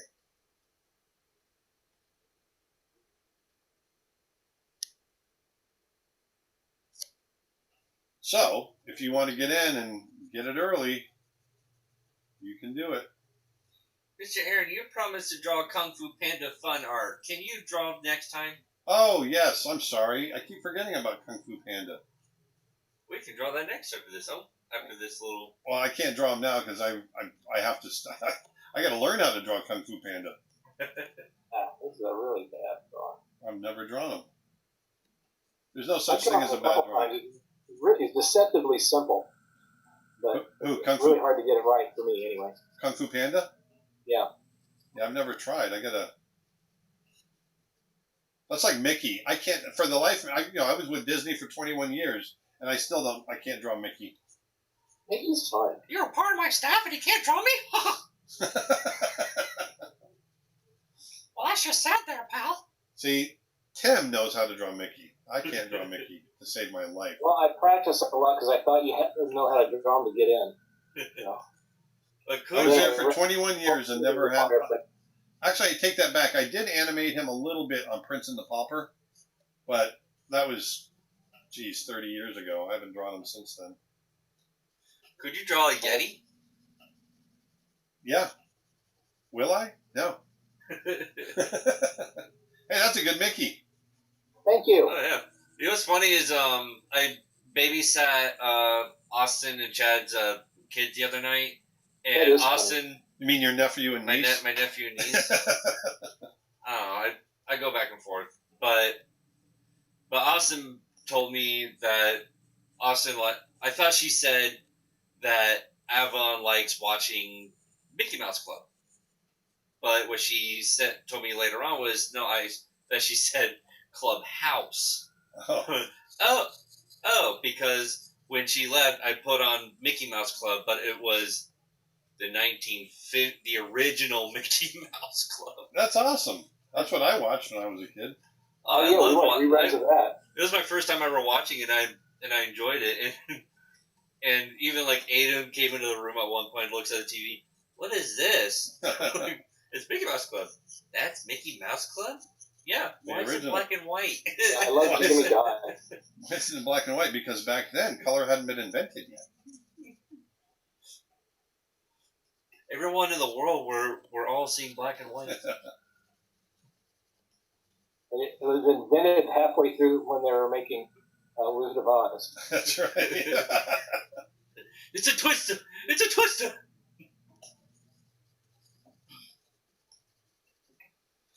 What? To both of you guys, what's your favorite classic Disney character? Like Donald, Mickey, Goofy, like any of the Disney cast? What are you guys' favorites? I'd say Donald. For me. I enjoy the Goofy cartoons the most, I think. Yeah, like the How to Ride a Horse and How to Play Hockey and all those. Yeah. I always loved the Goofy movie. I'm just gonna say you and your sister love that movie. Oh my God, we still watch that to this day. That was a really good movie. That was all done in France, right? Yes, it was. It was all done in France. Exactly. When I was your age, I was never invited to a party. Look at me now. I'll just sit in my boat all alone. Oh, I love that scene where it gives Max the map, and they got to come to that crossroads. You know, whether they're going to go to California or whatever. Oh, going either left or right. Yeah, just pick one. That's just take like a road. The truth movie in any film, and they really nailed it. Yeah. Yeah. One of my personal favorites, and I think it's yours, Dudette, is with Bigfoot. Oh yeah. Bigfoot's awesome. I forgot he was in it. It's been so long since I've seen that movie. Yeah. Could you step back, Mr. Foot? You're out of focus. You got that memorized there, Dustin? You got a lot of that movie memorized. Oh yeah, I tend to get movies memorized quite a bit. there a blur tool on this? You know what? I don't know. I'm just playing with the opacity. That's the only way I'm getting any kind of. Oh, yeah, I didn't think about that. Opacity of the brush or the layer? The brush. If you go up to see where it says density, opacity, all that. Why are Pablo Picasso's paintings so expensive? Why? Well, because they're appreciated. What was the question? Why are Pablo Picasso's paintings so expensive? That's a deep question. Sometimes people think it's because his name on it. Could either of What you the guys? market will bear. That's right. Could either of you guys draw Bigfoot from Goofy movie? Oh, I don't know how to draw from the Goofy movie. I can make up a Bigfoot, but I don't know. Oh, yeah, specifically. What he looked like in that. Yeah. Remember back in the, I don't know if you remember, Aaron, back in the mid-'70s, there were all those Bigfoot movies that came out. Oh, man. The Legend of Boggy Creek. Boggy Creek. I went and saw that in the theater. The Hendersons was that one, right? The commercial scared the crap out of me. I know. Did you see, not totally different subject, but 70s movies, did you ever see with Peter Frampton, Sgt. Pepper's Lonely Hearts Club Band in the theater? I saw most of it when it came on TV, yeah. And Billy Preston was in that. Yep, exactly. And the Bee Gees. Yep, the Bee Gees were and Steve Martin played Maxwell, the Silver Hammer. Yep. That was my favorite part. I love that movie. Maxwell, Silver Hammer. Let's see. Does Magma Studio support pressure sensitivity? Well, yes, at least for a tapered line. I'm not sure if it supports light and dark pressure sensitivity, but it does support a tapered line. So you can see there. Yeah, if I can get my brush really big, it's about a 3/4 inch in diameter right now. But yeah, look at that. Look at that. Well, look at that. Look at that. Gosh. Twitch comment. I noticed while watching Mickey Mouse Clubhouse, which is a 3D cartoon, with my daughter that no matter which way he turns, you can always see both ears full on. That's absolutely right. Yeah, even 2D animation. It's kind of the canon style of Mickey. Yep. Don't move in perspective. That's a Mickey thing. However, there were 2, maybe 3 cartoons they did in the 50s where they did draw his ears in perspective. I think the Whirlwind was one, and the Nifty 90s was the name of another. It may have been a third one, but they did 2 where his ears actually work in perspective, like the character in the theme park. Oh. But Walt didn't like it, and they went back to the regular, the graphic ones. Now, drawing Mickey in the early days, wasn't it 1/4 and 2 dimes? Or 1 dime twice, yeah. Yeah, 1 dime twice, yes. But that was during the Depression, so nobody had 1/4 and a dime, so they had to figure out how to do it by hand. Yeah, so that's how, in case you were wondering, the original way to draw Mickey Mouse was his head was 1/4 and his ears were a dime. Now you can get your proportions right if you're wondering are his ears too big, too small? Yep, exactly. Were either of you influenced by the classic cartoons like Bugs Bunny, Marvin the Martian, Wile E. Coyote, that genre, like the Warner Brothers? Oh, of course. Yeah, those are when Tim and I were kids. That stuff was on TV all the time. Yeah, every afternoon. That's what because they were, since those cartoons had been made like during the 40s. They were all free, or not free, but very low cost for TV stations to replay. Yeah. So every town had some afternoon cartoon cavalcade, and either Bozo or somebody hosting it, some kid show, basically like Krusty the Clown. Krusty the Clown is a parody of all the shows we used to watch, and they showed usually Warner Brothers cartoons or Popeye. And we'd watch those for hours, and then after that, Gilligan's Island would come on, and then Star Trek reruns.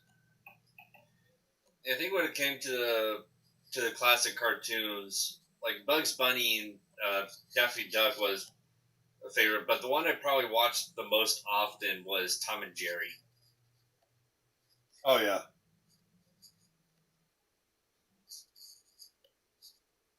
But there's one particular Donald Duck and Bugs Bunny that Dad enjoys me doing.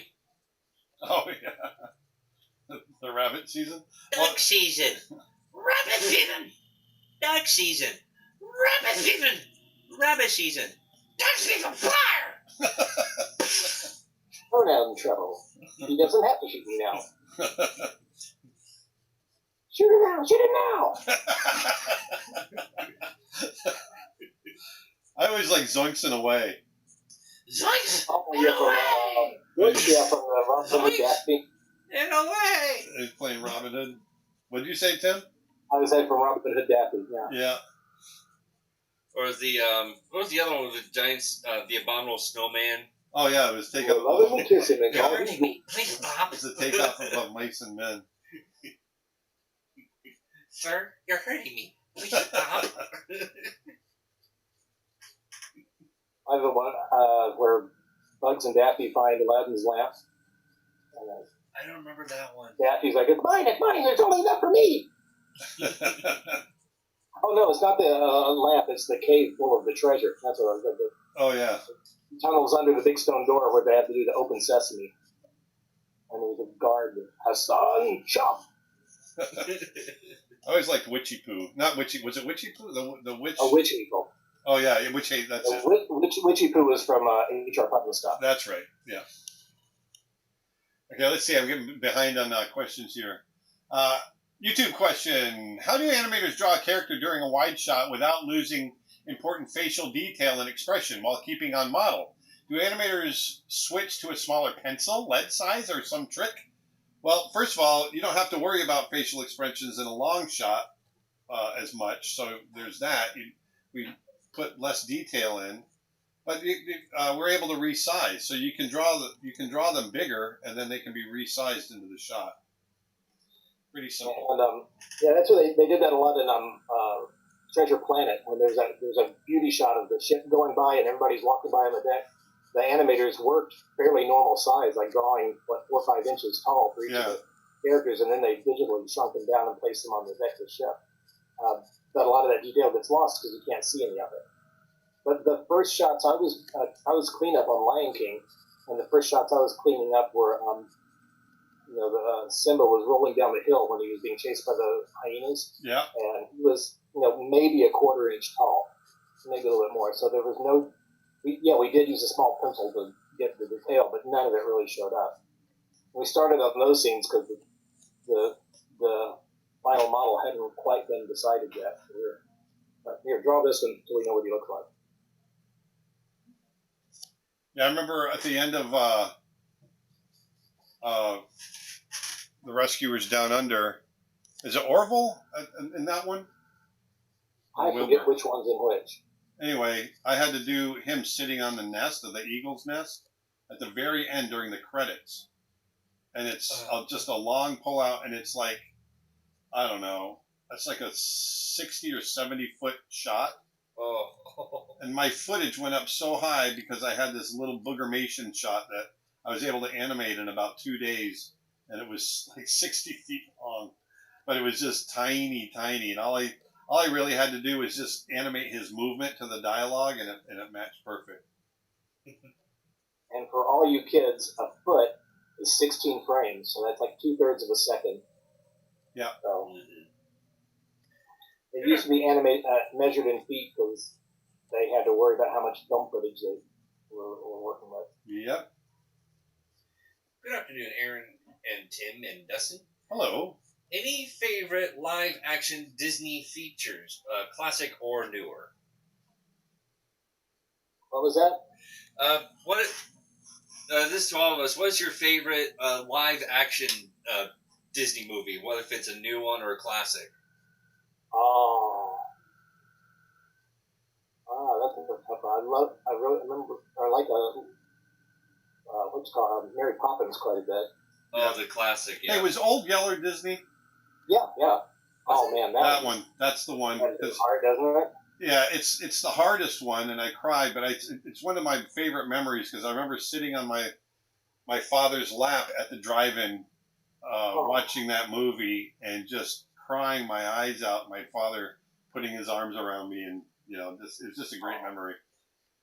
Yeah, I read that book too, and just.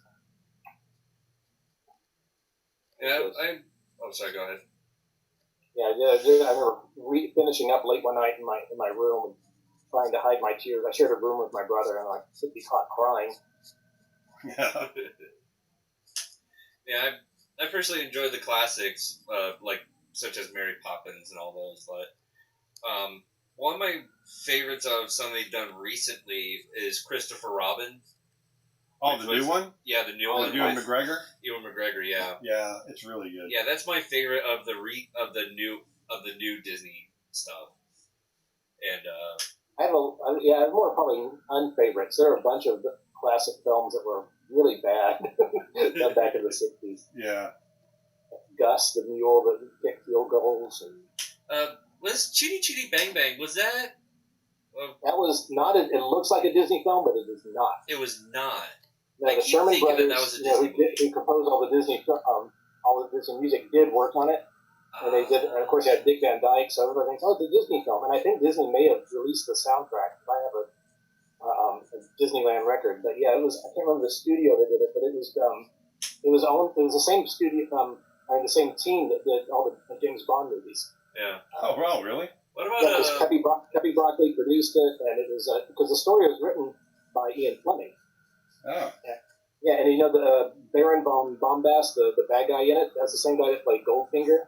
Oh, yeah, that's right. What about of course, the car was like a James Bond car. It did all that stuff. Yeah, that is true. What about the classic Dr. Dolittle? No, that was not a Disney film either. No, there's so many with Rex Harrison movies back then that they think were Disney classics, but they're not Disney. But Pete's Dragon was Disney. Yeah. And was 20,000 Leagues? Yep. Oh, I love that movie. And that was a good Treasure Island too. Treasure Island. Swiss Family Robinson was one of my favorites. I wanted to live in a treehouse like that so bad. That was actually my favorite attraction at Disney World.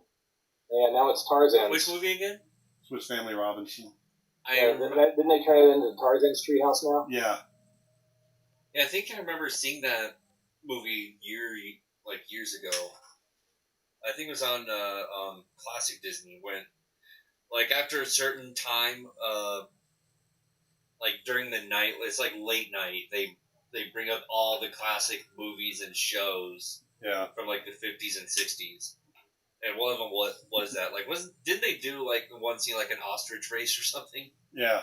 Well, everybody was on animals. Yeah, and Right. Oh shoot! One of them was on an ostrich. His character was for the ostrich. Right. That's on Disney Plus right now. Oh, it is. Yeah. Oh, I need to get on that. What I'm waiting for them to do is release this old movie called Dr. Sin, alias the Scarecrow.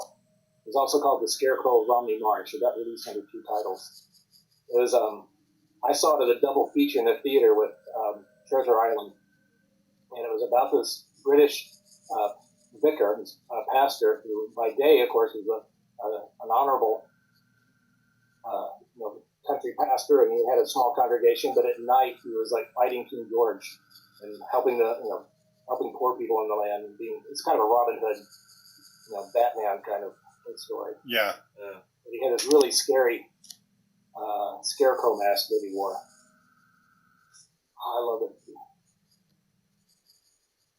From Shelly Guerra, finding reference. What is your favorite of Dustin's photo captures? Oh man, I literally have hundreds of Dustin's photo captures that I love, so it's hard for me to say. I'm not saying that just because he's here. I'm having trouble accessing those, but I do want to, because I want to use some of the painting reference. They are fantastic.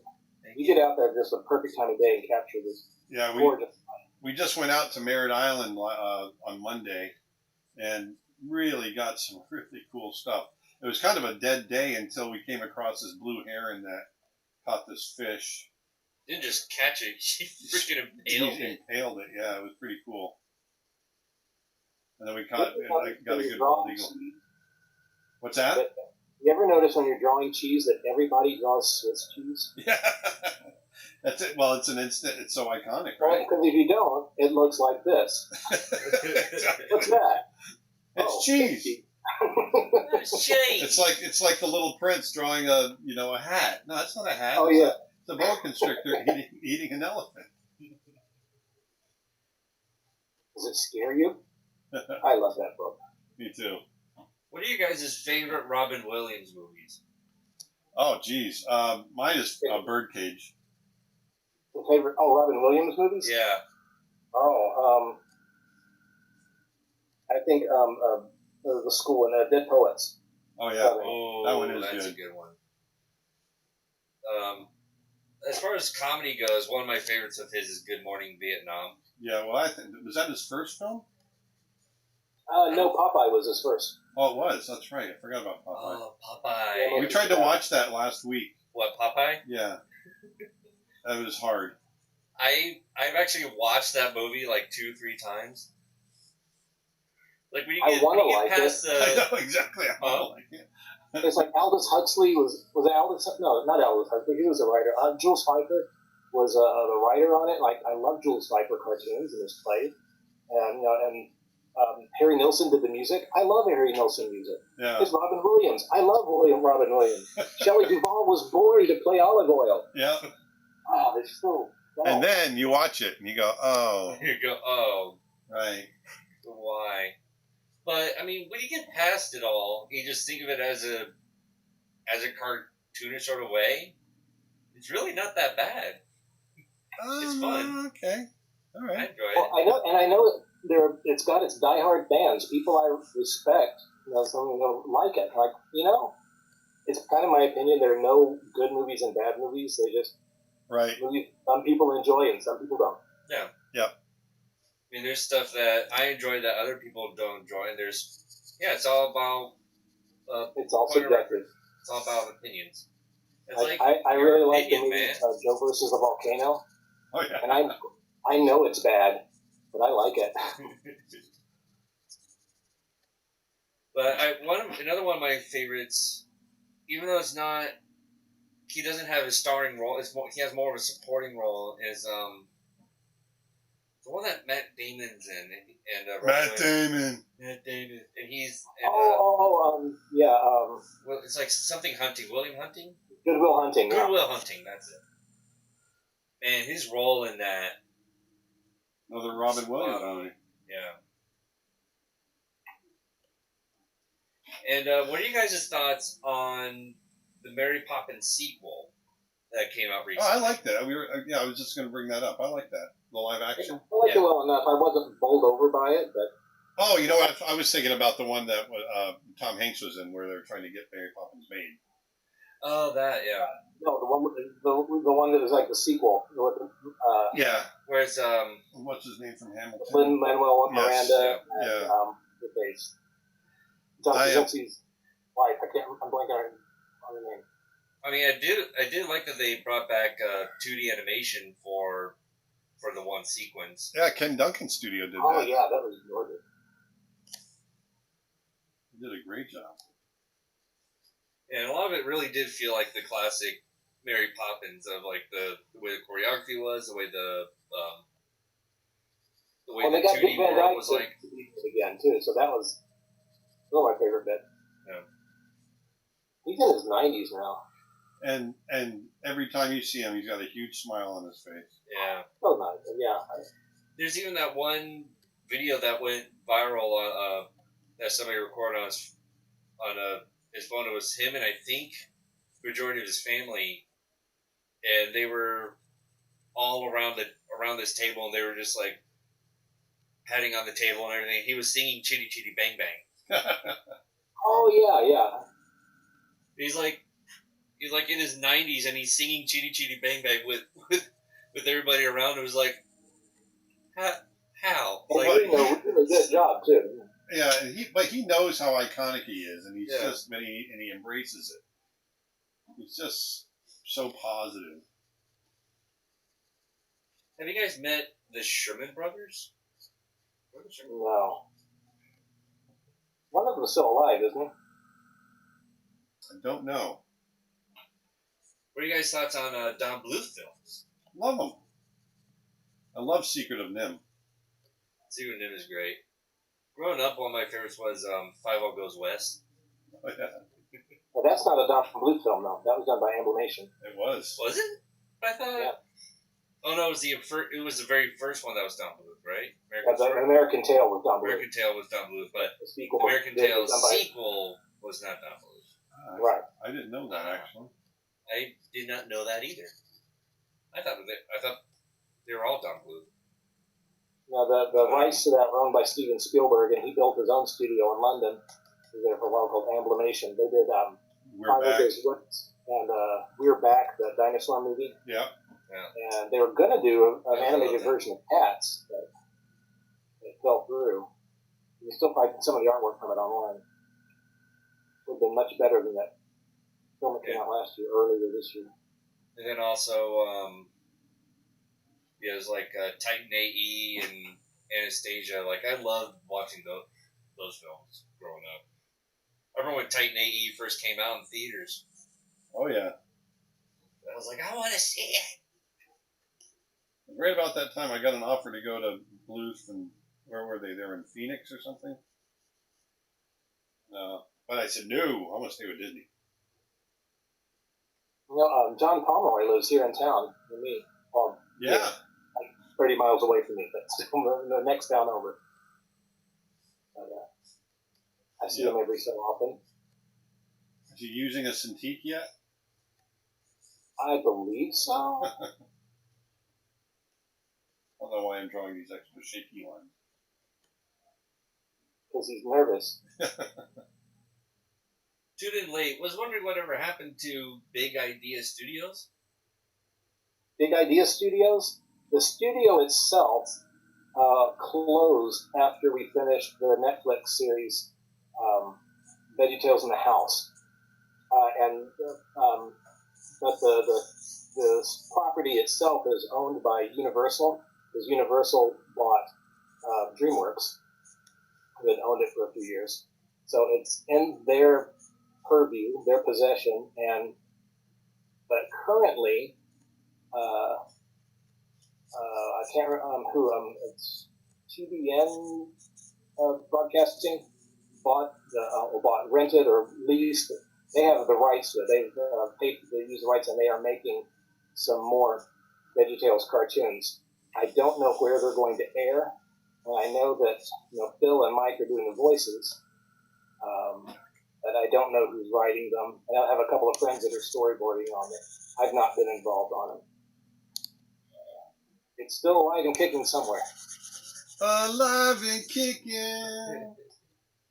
And going back to Robin Williams real quick, Vivi Heineman says, I like when he did Peter Pan, which I totally agree with. When he, for the movie Hook. Oh, yeah. Yeah, I loved it. And it also says, I think only Robin Williams could do a grown-up Peter Pan so well. Yeah. I remember there were rumors back then that Michael Jackson wanted to play Peter Pan. Oh, really? Remember when Michael Jackson came to the studio? I don't remember if I was there yet. Oh, that was 95. Were you there in 95? Oh, yeah, okay. I guess I don't remember him at the studio. But I got to... maybe I was absent that day. I gave him a tour of the studio. Oh, man. That Jim Jackson was... He was mad.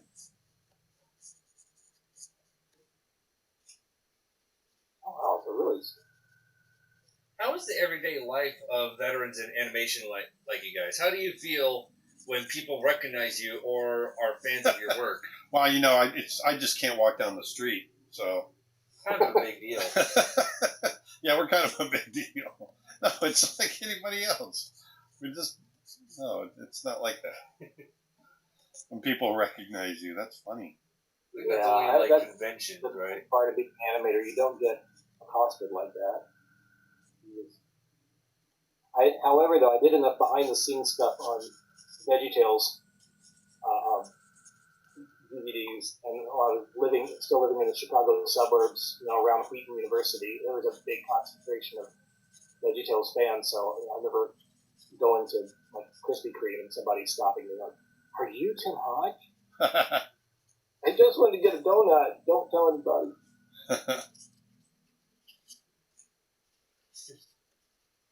Oh wait, no, that happened too. That happened. I forgot about this. We were in Washington D.C.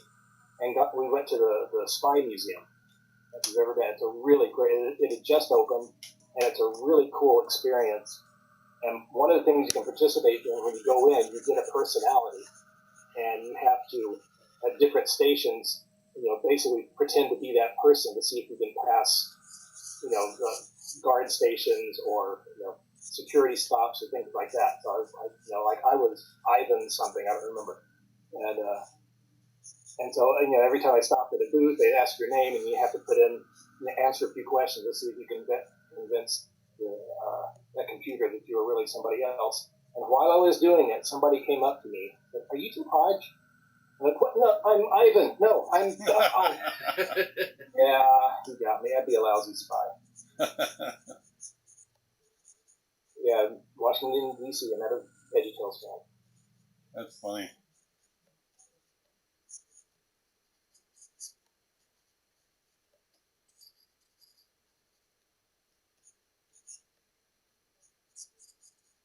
So there's a commercial for the Spy Museum. If you're ever in Washington, D.C., go. It was great. One of the few things you have to pay for, because there's so many free museums and opportunities there. Oh. Do you prefer to draw a good character or a villain, and why? I was going to have them comparing tails with you. Oh, okay. That's okay. Oh, now I can see it. All right, high-fiving tails. There we go. See it again, Dustin?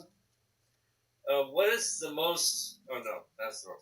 Not yet. Do you prefer to draw good characters or villains, and why? Like, which do you find more interesting? I don't think a good or a bad character is inherently more interesting. It's just whoever's best written, obviously, is more fun. They pay the same. Yeah, exactly. My favorite character I've ever animated was the Beast, because I loved his depth, his complexity.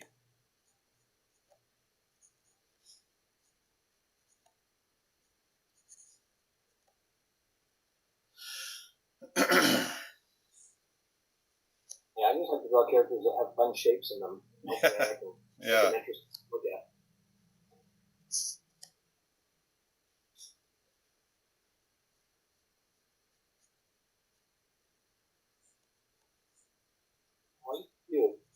What was the most influence you had in a Disney film? What's the most influence? Yeah. Well, I got to greenlight. No, I didn't. I got to greenlight everything. For me, it was Mulan because I was on the story department. In the story department, I got to help, made a few suggestions and decisions that Yeah. put into that. It's fun when your ideas get up on the screen. As a cleanup artist, but you don't have that type of influence. Like the movie can look from that in the story, but my joke made it in the movie. Yeah.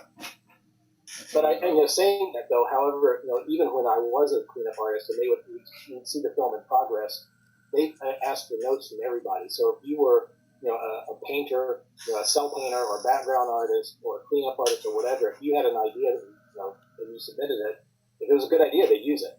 There was nobody put up any roadblocks to, Right. this idea, this person is a production assistant. Right. Good ideas are ideas. Yeah, that's one of the things I loved about Disney is that quality. We love that. Here's a question for Tim. I noticed on your YouTube channel you had a lot of marching band videos. Was that something you participated in, or just like watching? My kids did. My kids did that. When I first started on YouTube, I was only posting, their halftime shows, and then I decided, this would be a good place for art too. But the marching shows, and those are 12 years old or so. Yeah. So enjoy them. Do you ever make the same faces of the expressions you are drawing? I do. Yeah, I find I don't really use a mirror like A lot of people think animators do, which I find that a lot of animators don't. But I do find myself making the expression because you kind of feel it as you draw it. Yes. Yeah. Yeah, I've done that. My wife will come along and drawing. What are you so angry about? And I just kind of shake it off. No. This guy's angry. And It's always fun watching Glenn Keane do a drawing because he really gets into that. Oh, really? Oh yeah. Who are your favorite historical Disney story writers? Story writers. Story writers. Disney story writers. I don't even know any. well, Bill Peet was a story artist. Yeah. Wasn't listed as a writer. However, he storyboarded pretty much all of 101 Dalmatians himself. Oh, really? I didn't know that. Yeah, it's. I think he may have had an assistant, but he did most of that himself. Of course, he and Vance Gary and a couple others worked on the Jungle Book. Yeah. How many times did you guys go and see Mulan or Brother Bear or any other film to get to see and hear people's reactions in the theater? I don't know how many times I went, but I definitely went several times. It was the first movie, well, the only movie that I've ever directed, and so I really wanted to see. I was excited to see what people's reactions were. I went a lot. I probably went more to see Lion King. I don't remember seeing the others a whole lot. I think part of it, too, after you've seen it so many times in progress, you get a little tired of it. But years later, it's like, oh yeah, I want to see that again. Because right now there are scenes that I forget whether they're in Mulan or not. I remember storyboard stuff, and I don't remember if it ever got animated or if it was cut out late in the game. YouTube comment, thank you, Tim. I have been through your first 2 courses and partway through the latest. I learned a new way to hold a pencil from you that has made my rough sketching much better. Oh, good.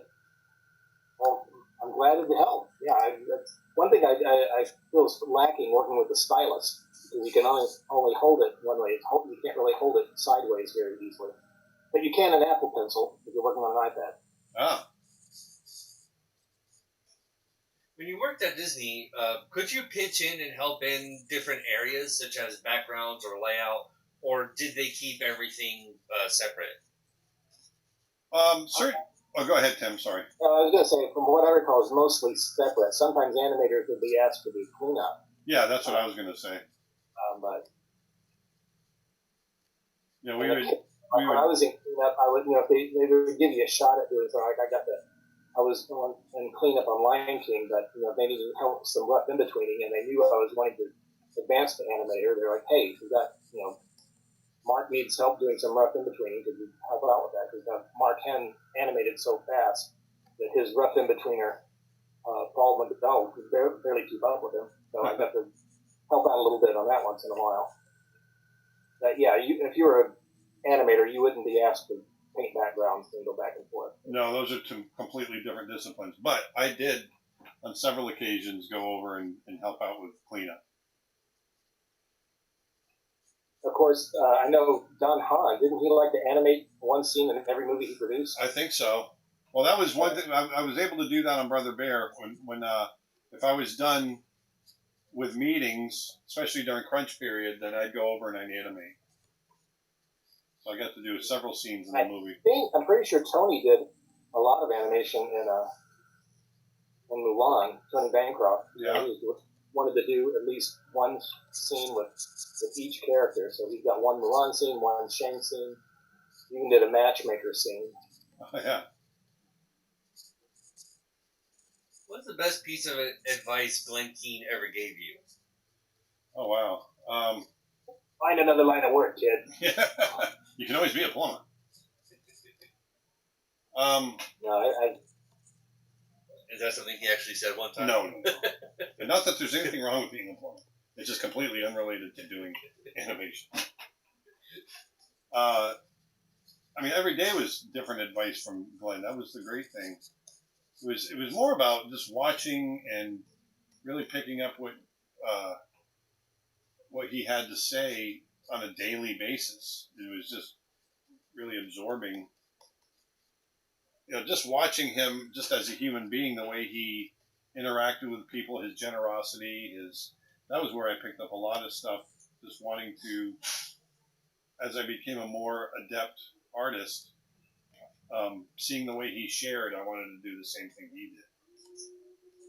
That was actually one of the big influences behind Creature Art Teacher was Glenn. I remember sitting on my porch when I lost my job with Digital Domain, trying to figure out what I was going to do next, and my early days with Glenn popped into my head and the way he shared, and I realized we've reached a point with technology that I was able to share in the same way that he did, but on a global scale, and so that's how we started doing what we were doing.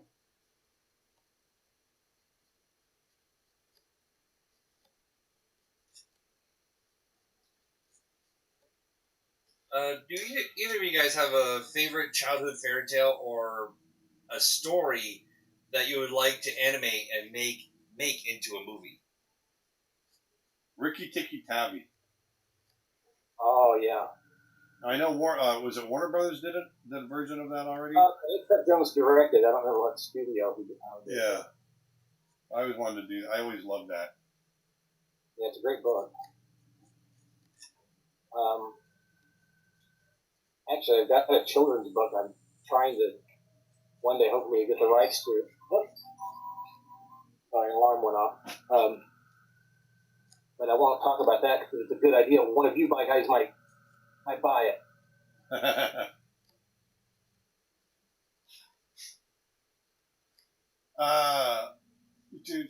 Oh, there was another comment up there that I missed. Sorry, Nick. YouTube question. Aaron, is the watercolor course also good for digital watercolor? No. It's purely traditional. I've never done digital watercolor. Well, I've tried to play with watercolor brushes digitally, but I haven't had much luck with them. Is there any similarity at all, do you think? Oh, I think there's a similarity in the final look, but the difference between painting watercolor traditionally, which is really all about the medium, and painting watercolor digitally is like night and day. They're not even remotely the same. It's just that the end product is the same because you have a different brush.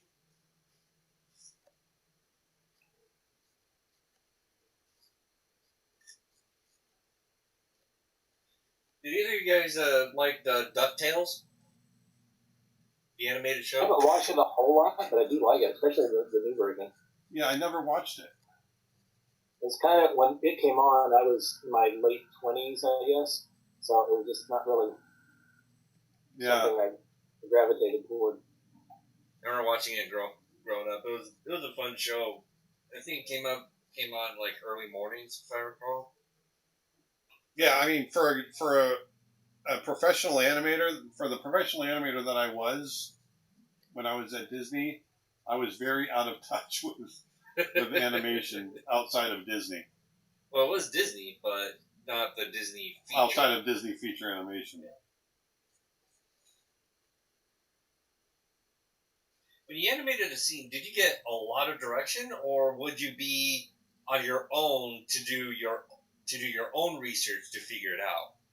You're on your own to do your own research to figure it out. You want to go add to that, Tim? Paul? No, that pretty much sums it up. Yeah, when you'd animate a shot, you'd go in and sit with the directors, and you'd be issued the shot, and so you talk about where that scene sits in the sequence, what it means, in the story. You talk about character motivation. You talk about all that stuff. A lot of times it's storyboarded in a particular way that the directors feel very strongly about, or it might be wide open and you can interpret it. But then once you leave the office, it's really up to you to come up with that acting, and then hopefully you do a quick rough pass, and then you show the directors after that, and you kind of do it step by step. You show that rough pass, then you either get notes or you get an okay on it, and you go back in, you tie it down, you finish it out. Or you get fired. What'd you say? Or you get fired. Or you get fired. Oh, you're fired. Yeah, you're fired. Could you draw Uncle Scrooge from DuckTales? That is a perfect Donald Duck. I wish I could do his voice. Oh, me too. So bad. There it is. You beat me. That's about all I can say, though. Nick was a huge DuckTales fan. Rivers, who is Nick's son, is now one of the coolest things about this era with Disney Plus, and all of that is that everything that was popular when I was young is back in vogue for 3-year-olds. That's great. Thank you for being our voices, Dustin. It must be why you're so good at impressions. Oh, you're welcome. You look good, Donald. Hey, Donald, looking good. Thank you. That'd be Zappy. There's not enough. Very funny. Let's all laugh at the duck. I love the scene in Roger Rabbit when Donald and Daffy are doing the dueling pianos. Oh yeah, I think that was Dave Spafford that animated that. Yeah, I think you're right. Yeah. I don't know Dave. I think you do. I don't know him. Never met him. He did a lot of the great animation on Jeremy the Crow in Secret of NEM too. Oh yeah. Yeah, him and Linda. Now I'm blanking on her last name. I don't know. I've never met her either. I just when that came out, I was like 18 or 19, and I was reading everything I could in all the Starlog magazine and everything on Bluth Animation. But this is going to be great, and it was a great film. I loved it. One of my favorite scenes of Daffy, besides the seasons, was from Space Jam. And it's a scene when Bugs and Daffy are looking throughout the house, and they end up not finding the shorts, and Daffy opens up the door. There's a giant bulldog with the shorts in his mouth. Slams the door. I found the shorts. Aren't they working on a sequel to Space Jam? Yeah, there was. Yeah, they're working on one, yeah. Didn't Eric direct that, or direct the animation? I don't know. I thought he did. Do you guys have any suggestions for animation books that you could suggest? Well, Blair books. Yeah, Preston Blair is awesome. The Animator Survival. Survival Guide to Richard Williams? Yeah. And you can afford a copy of Illusion of Life, too. Oh, you got a perfect Daffy coming up, too.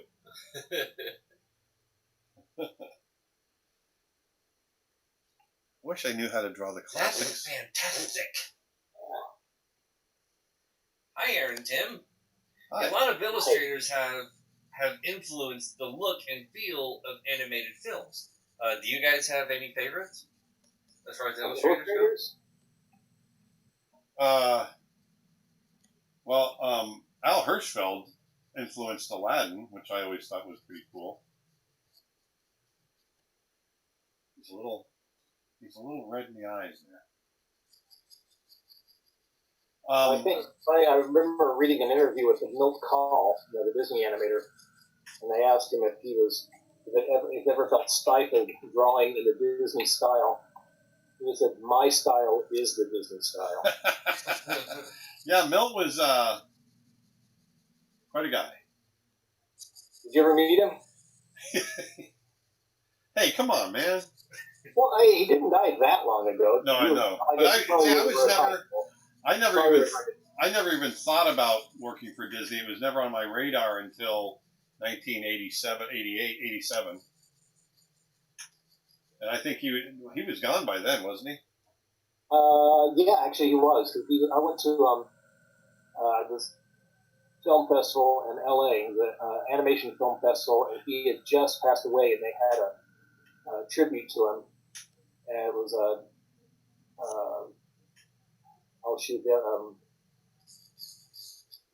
who's the guy who wanted to be Milk? Andreas Deja. Oh, yeah. It was him and Eric Larson, Mark Davis.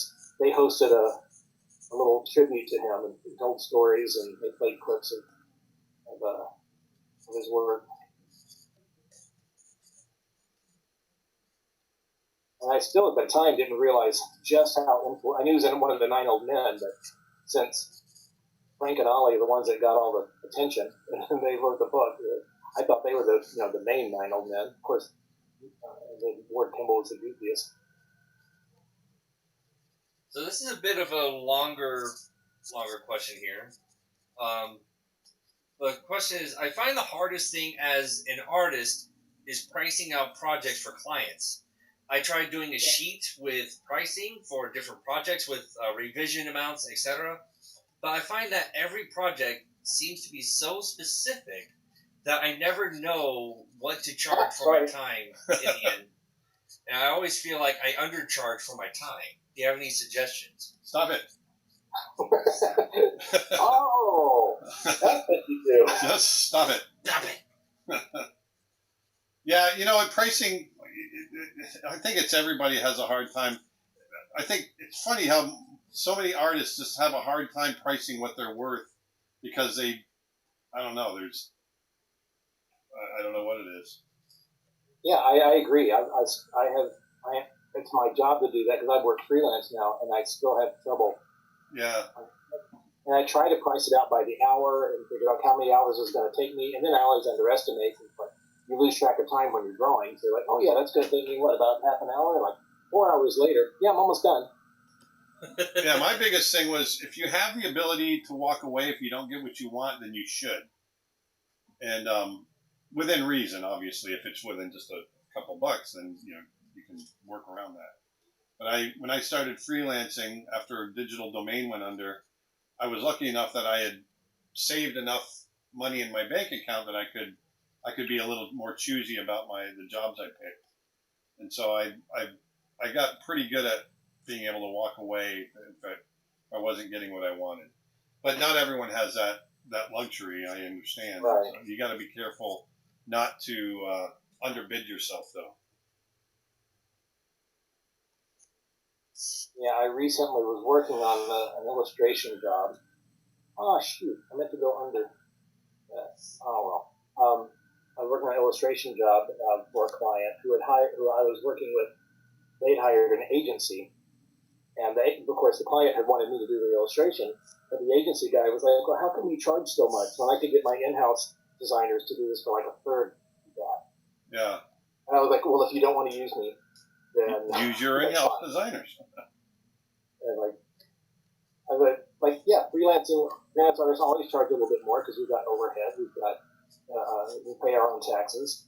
It's just a whole different dynamic. It is. But plus the client asked them, so.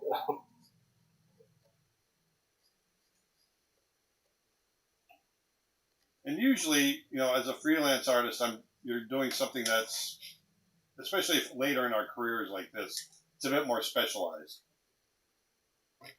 Yeah. You guys are... Oh, sorry, go ahead. Go ahead, I'm sorry. You guys are so good at drawing animals and famous characters without reference.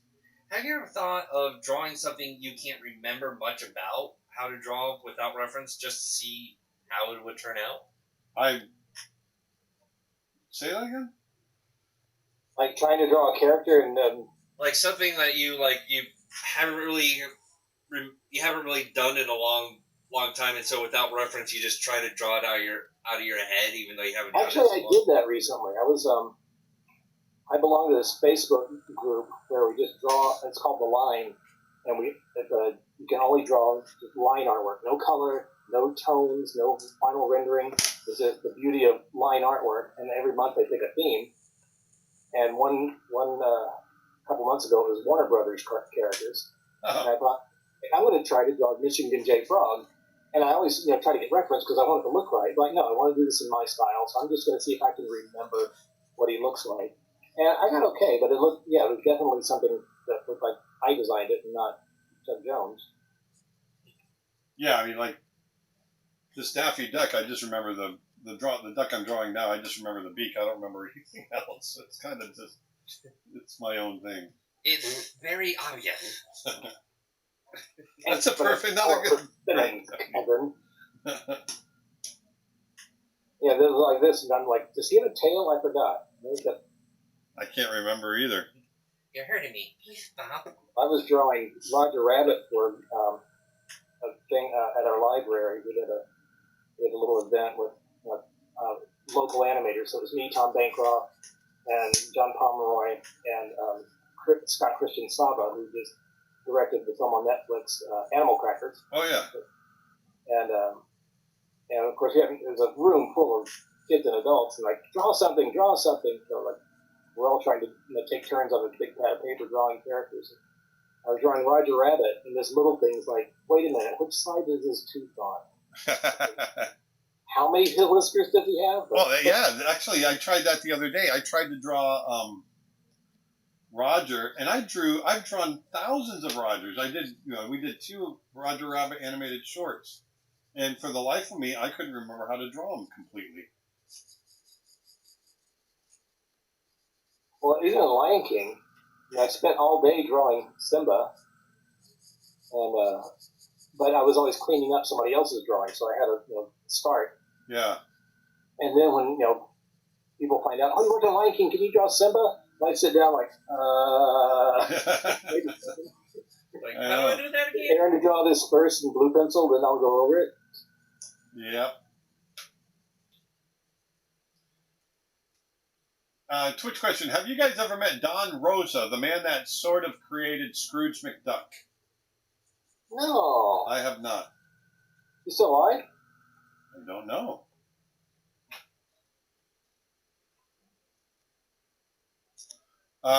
Nick says, rule for clients is the work triangle. Cheap, fast, and good. They can pick any 2. That's true. Do you guys like the old Disney classic films from before you were in the studio, or are you more into the recent ones from when you worked there until now? Oh, I like them from before for sure.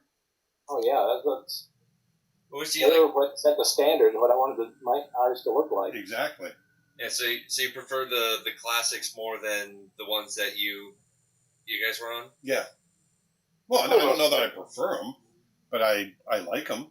I had fun. It was a different memory because I saw those others when I was real young, and it's a different emotional impact than when you get you're behind the scenes on, and you get to see how it's made. And plus, when I watch Lion King and Mulan, I have all these flashbacks of working with my friends and getting them. It's like going to a high school yearbook. Like, oh, I remember that scene where we worked with so and so, and we had so much trouble with it, or that was when we got back from having hot wings or whatever. Yeah. Nick is telling me to draw Marsupilami from memory. Do you remember Marsupilami? Vaguely, yeah. It's like, I had to do so. I picked up a freelance job for a couple of weeks doing Marsupilami. Look at you! You're drawing them perfect. That's his nose and his eyes. What else does he have? It's let me see. Is it this? I can't remember. I remember he had like a big mouth. Yeah. And a round head, and his eyes went beyond his head, didn't they? And didn't he have a... Oh, that's right. Oh, yeah, that's right. He had the big ears. And didn't he have a big tail? And the tail, yeah, he had the giant tail. Oh, yeah. It was like the Rapunzel of a tail. Yeah, exactly. Yeah, didn't Tom Bancroft draw some Marsupilami comics for Disney Adventures magazine? I think he did. I did a whole bunch of interstitials.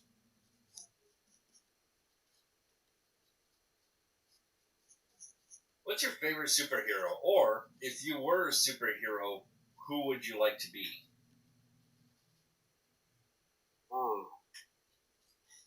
One of the ones that didn't die in Infinity War.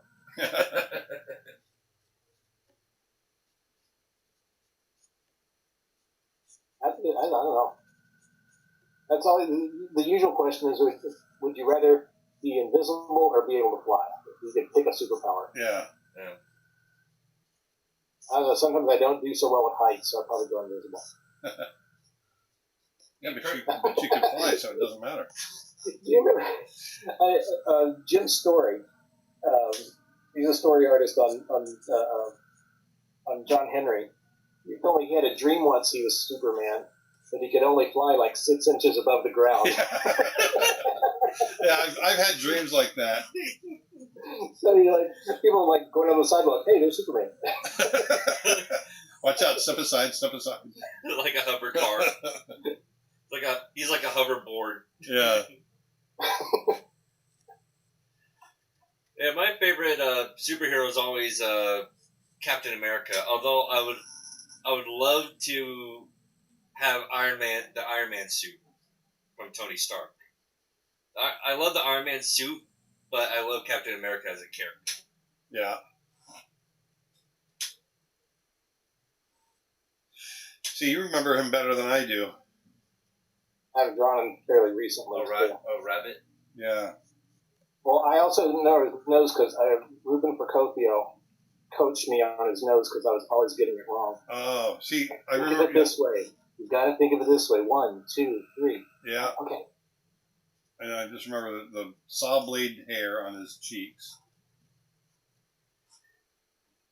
Hey, Uncle Travis is here. He said, What?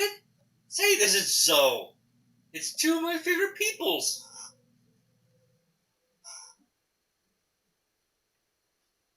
You're not gonna say hi to... Hey, Uncle Travis. Travis there? Yeah. Travis is here. He's on. Hey, Travis. Oh, boy. I look like I got a zombie Roger. I remember on Pocahontas, Travis was animating that scene where, what was the character's name? Mulan and two of the settlers, the colonists, they were running away. They had gotten spooked by Grandma Willow. Right. And they were running away. And he used me for reference. So I set up a camera, and I ran down the hall, carrying, I don't know, some sort of stick, like a pitch stick in the storeroom, to be a rifle. And I did I did one where I was standing up, running kind of silly, the one where I was scrambling on the ground. And I remember I ripped a knee out of my pants. And I split my knee wide open. Pants, not my physical knee. So I suffered for you, Travis. Yes. How do you ask for more money when you realized you underbid partway through the project? You don't. Yeah, you got to kind of bite the bullet at that point and learn. You must not commit. to It depends. There might be a situation where you have that ability, but by and large, you don't. Nick says, on the asking for more money thing, that's really about having a good contract. Ergo, I am allotting this many hours for this price. After that, the price per hour is X or whatever. Exactly. It's basically building an insurance policy into it. Yep. Can Travis join too in the drawing screen? That would be awesome. The three of you. You should do it more often. We actually are going to be doing this with Travis coming up. Oh, make sure I know. I want to watch that. We should do the three of us. Is Travis on right now? He is currently in the chat. Let me see. Whoops! What did I just do? Oh What my did gosh! you do? You zoomed. I think you zoomed in. Let me do this. I don't think I have any Travis drawings in my collection. There we go. Where's the? Where do I add a person? Sign out, chat. I was able to add you before, but now I can't figure out where. Whoops! I keep moving. Whoa! Look at that. What are you doing? Turn it off! I don't know what I'm doing. How do I move that? Oh, there we go. There we go.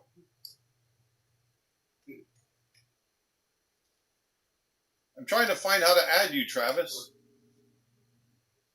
Where is it? It was up in the right if you want to add a person. See, there we are. Tim Hodge, Aaron Blaise. And there was a place right there where you could add somebody. Oh, well. We'll get you next time, Trav. See you next time. Oh, that's right. His nose was this shape, and it had this shape right here. I remember that now. I was drawing a Mickey Mouse nose. That's why it looks so weird. Yeah. That's right. I remember now. I worked under Mark Kausler during. I never met him, but dang, his animation was so funny. Yeah, and so he tended to draw him really wacky, and I really loved working under him. He was all Warner Brothers-y. Didn't he do that shot where Roger, turtleneck stuff, where Roger goes through the sawmill and ends up like 12 little Rogers? No, he wasn't on. Oh, he may have. No, that was Cooper Schmidt. I think did that one. Oh, really? Okay. Yeah, no, he in Roller Coaster Rabbit, he may have worked on trail mix-up. I can't remember, but he was on Roller Coaster Rabbit, and he did. And I had to clean this up. One where he goes through and he gets shot full of holes, with Swiss cheese, and he comes crawling out.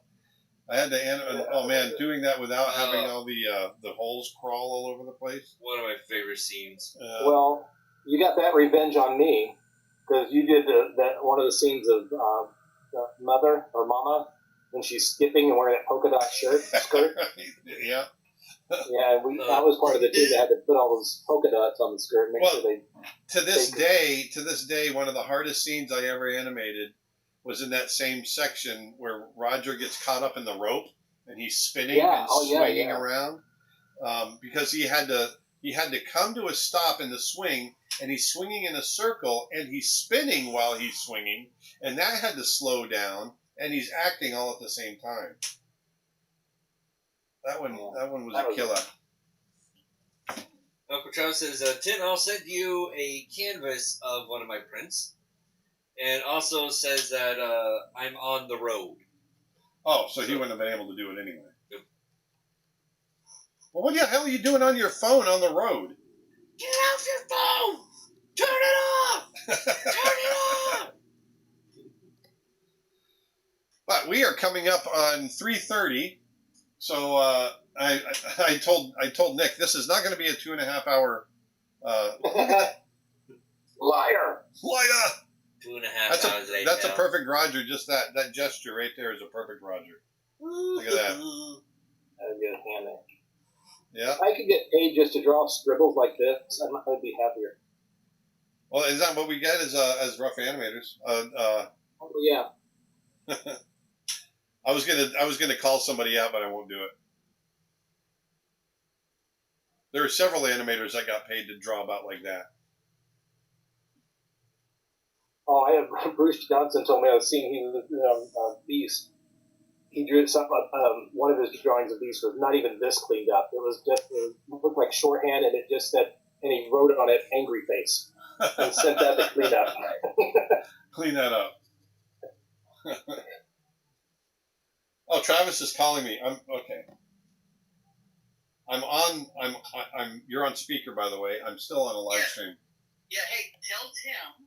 Because Dustin missed my last messages that I was saying, thank you very, very much for doing that reference. I completely forgot that you had done that, and also Glenn Keane specifically complimented that scene that he was mentioning. Well, you just told him. You just told him. Aww. Yeah. You warmed my heart, Travis. Thank you. Well, there you go. I'd love to do a artist trio. That would be awesome. We will do that. Okay, love you. Bye. Bye. Drive safe. All right. Well, let's wrap it up. Tim, this has been awesome. And This has been a lot of fun. I am so glad we did this. Tim was our guinea pig. We wanted to see if this would work for 2 hours, or in this case, 2.5 hours. The test has been successful. Yes, but remember, you guys, Tim has got 3 courses. How to draw cartoon people, how to draw cartoon animals, and now how to draw cartoon mythical creatures. Yes, and they're awesome. And so go on over to creatureartteacher.com and you can get the whole lineup from Tim. And also, I just want to remind you, the How to Draw Birds of Prey course is going to be available at the end of the day today. So if you still want to get in on the pre-sale price, you have time. You've got a few hours left. Go on over to creatureartteacher.com for that. And remember also for Travis Blaise, who was just on the phone, trying so hard to be on the air with us. You catch him every Monday at 6 p.m.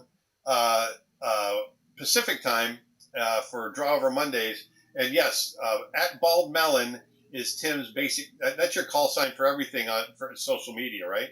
I think on Twitter it's Bald Melon Tim because somebody had already taken Bald Melon. But yeah, Bald gotcha. Melon is Instagram. And I post more artwork there anyway. Twitter, I don't post much. So if you want to follow Tim on Instagram, he's got a great account there. That's at Bald Melon. So show him some love and go over and follow him. So thank you. Yes. And also I want to remind you once again about our scholarship. Every month we're giving away a $5,000 scholarship for one lucky applicant. So if you're interested in your art education, if you need some supplements there, then go on over to creatureartteacher.com/scholarship and you have all the information right there. These scholarships are good for not just college, but also for online training. And it's good for anybody in the world. Okay, so we want to help you guys out. Tim, thank you very, very much. I had a blast. Oh, I'm honored and touched that you asked me. I appreciate it. It's been great. And I was going to say, let's make this a habit. Let's try to do this a little bit more often. So we got a few other people to go through, but I'm sure we're going to be knocking on your door again to do this. I'll always be here. Right on. Right on. Dustin, thank you. No problem. Hey, everybody, going out there, and I hope you guys had a great time today. I had a blast. Just talking about I always love getting together with my old buddies and talking about the old days and sharing it with you guys. But in the meantime, I hope you learned something going out there and do some art. Put some beauty back into the world because we need it nowadays. Go out, be nice to somebody. Do something good to make somebody else's life better because you don't get a second chance. So go on out there and do that. And until next week, next Friday, we'll see you again. Tim, you want to sign off? Sure, like this. Thanks, everybody. There you go. Seriously, thank you. And I hope everybody's been entertained. Thanks for all the great questions.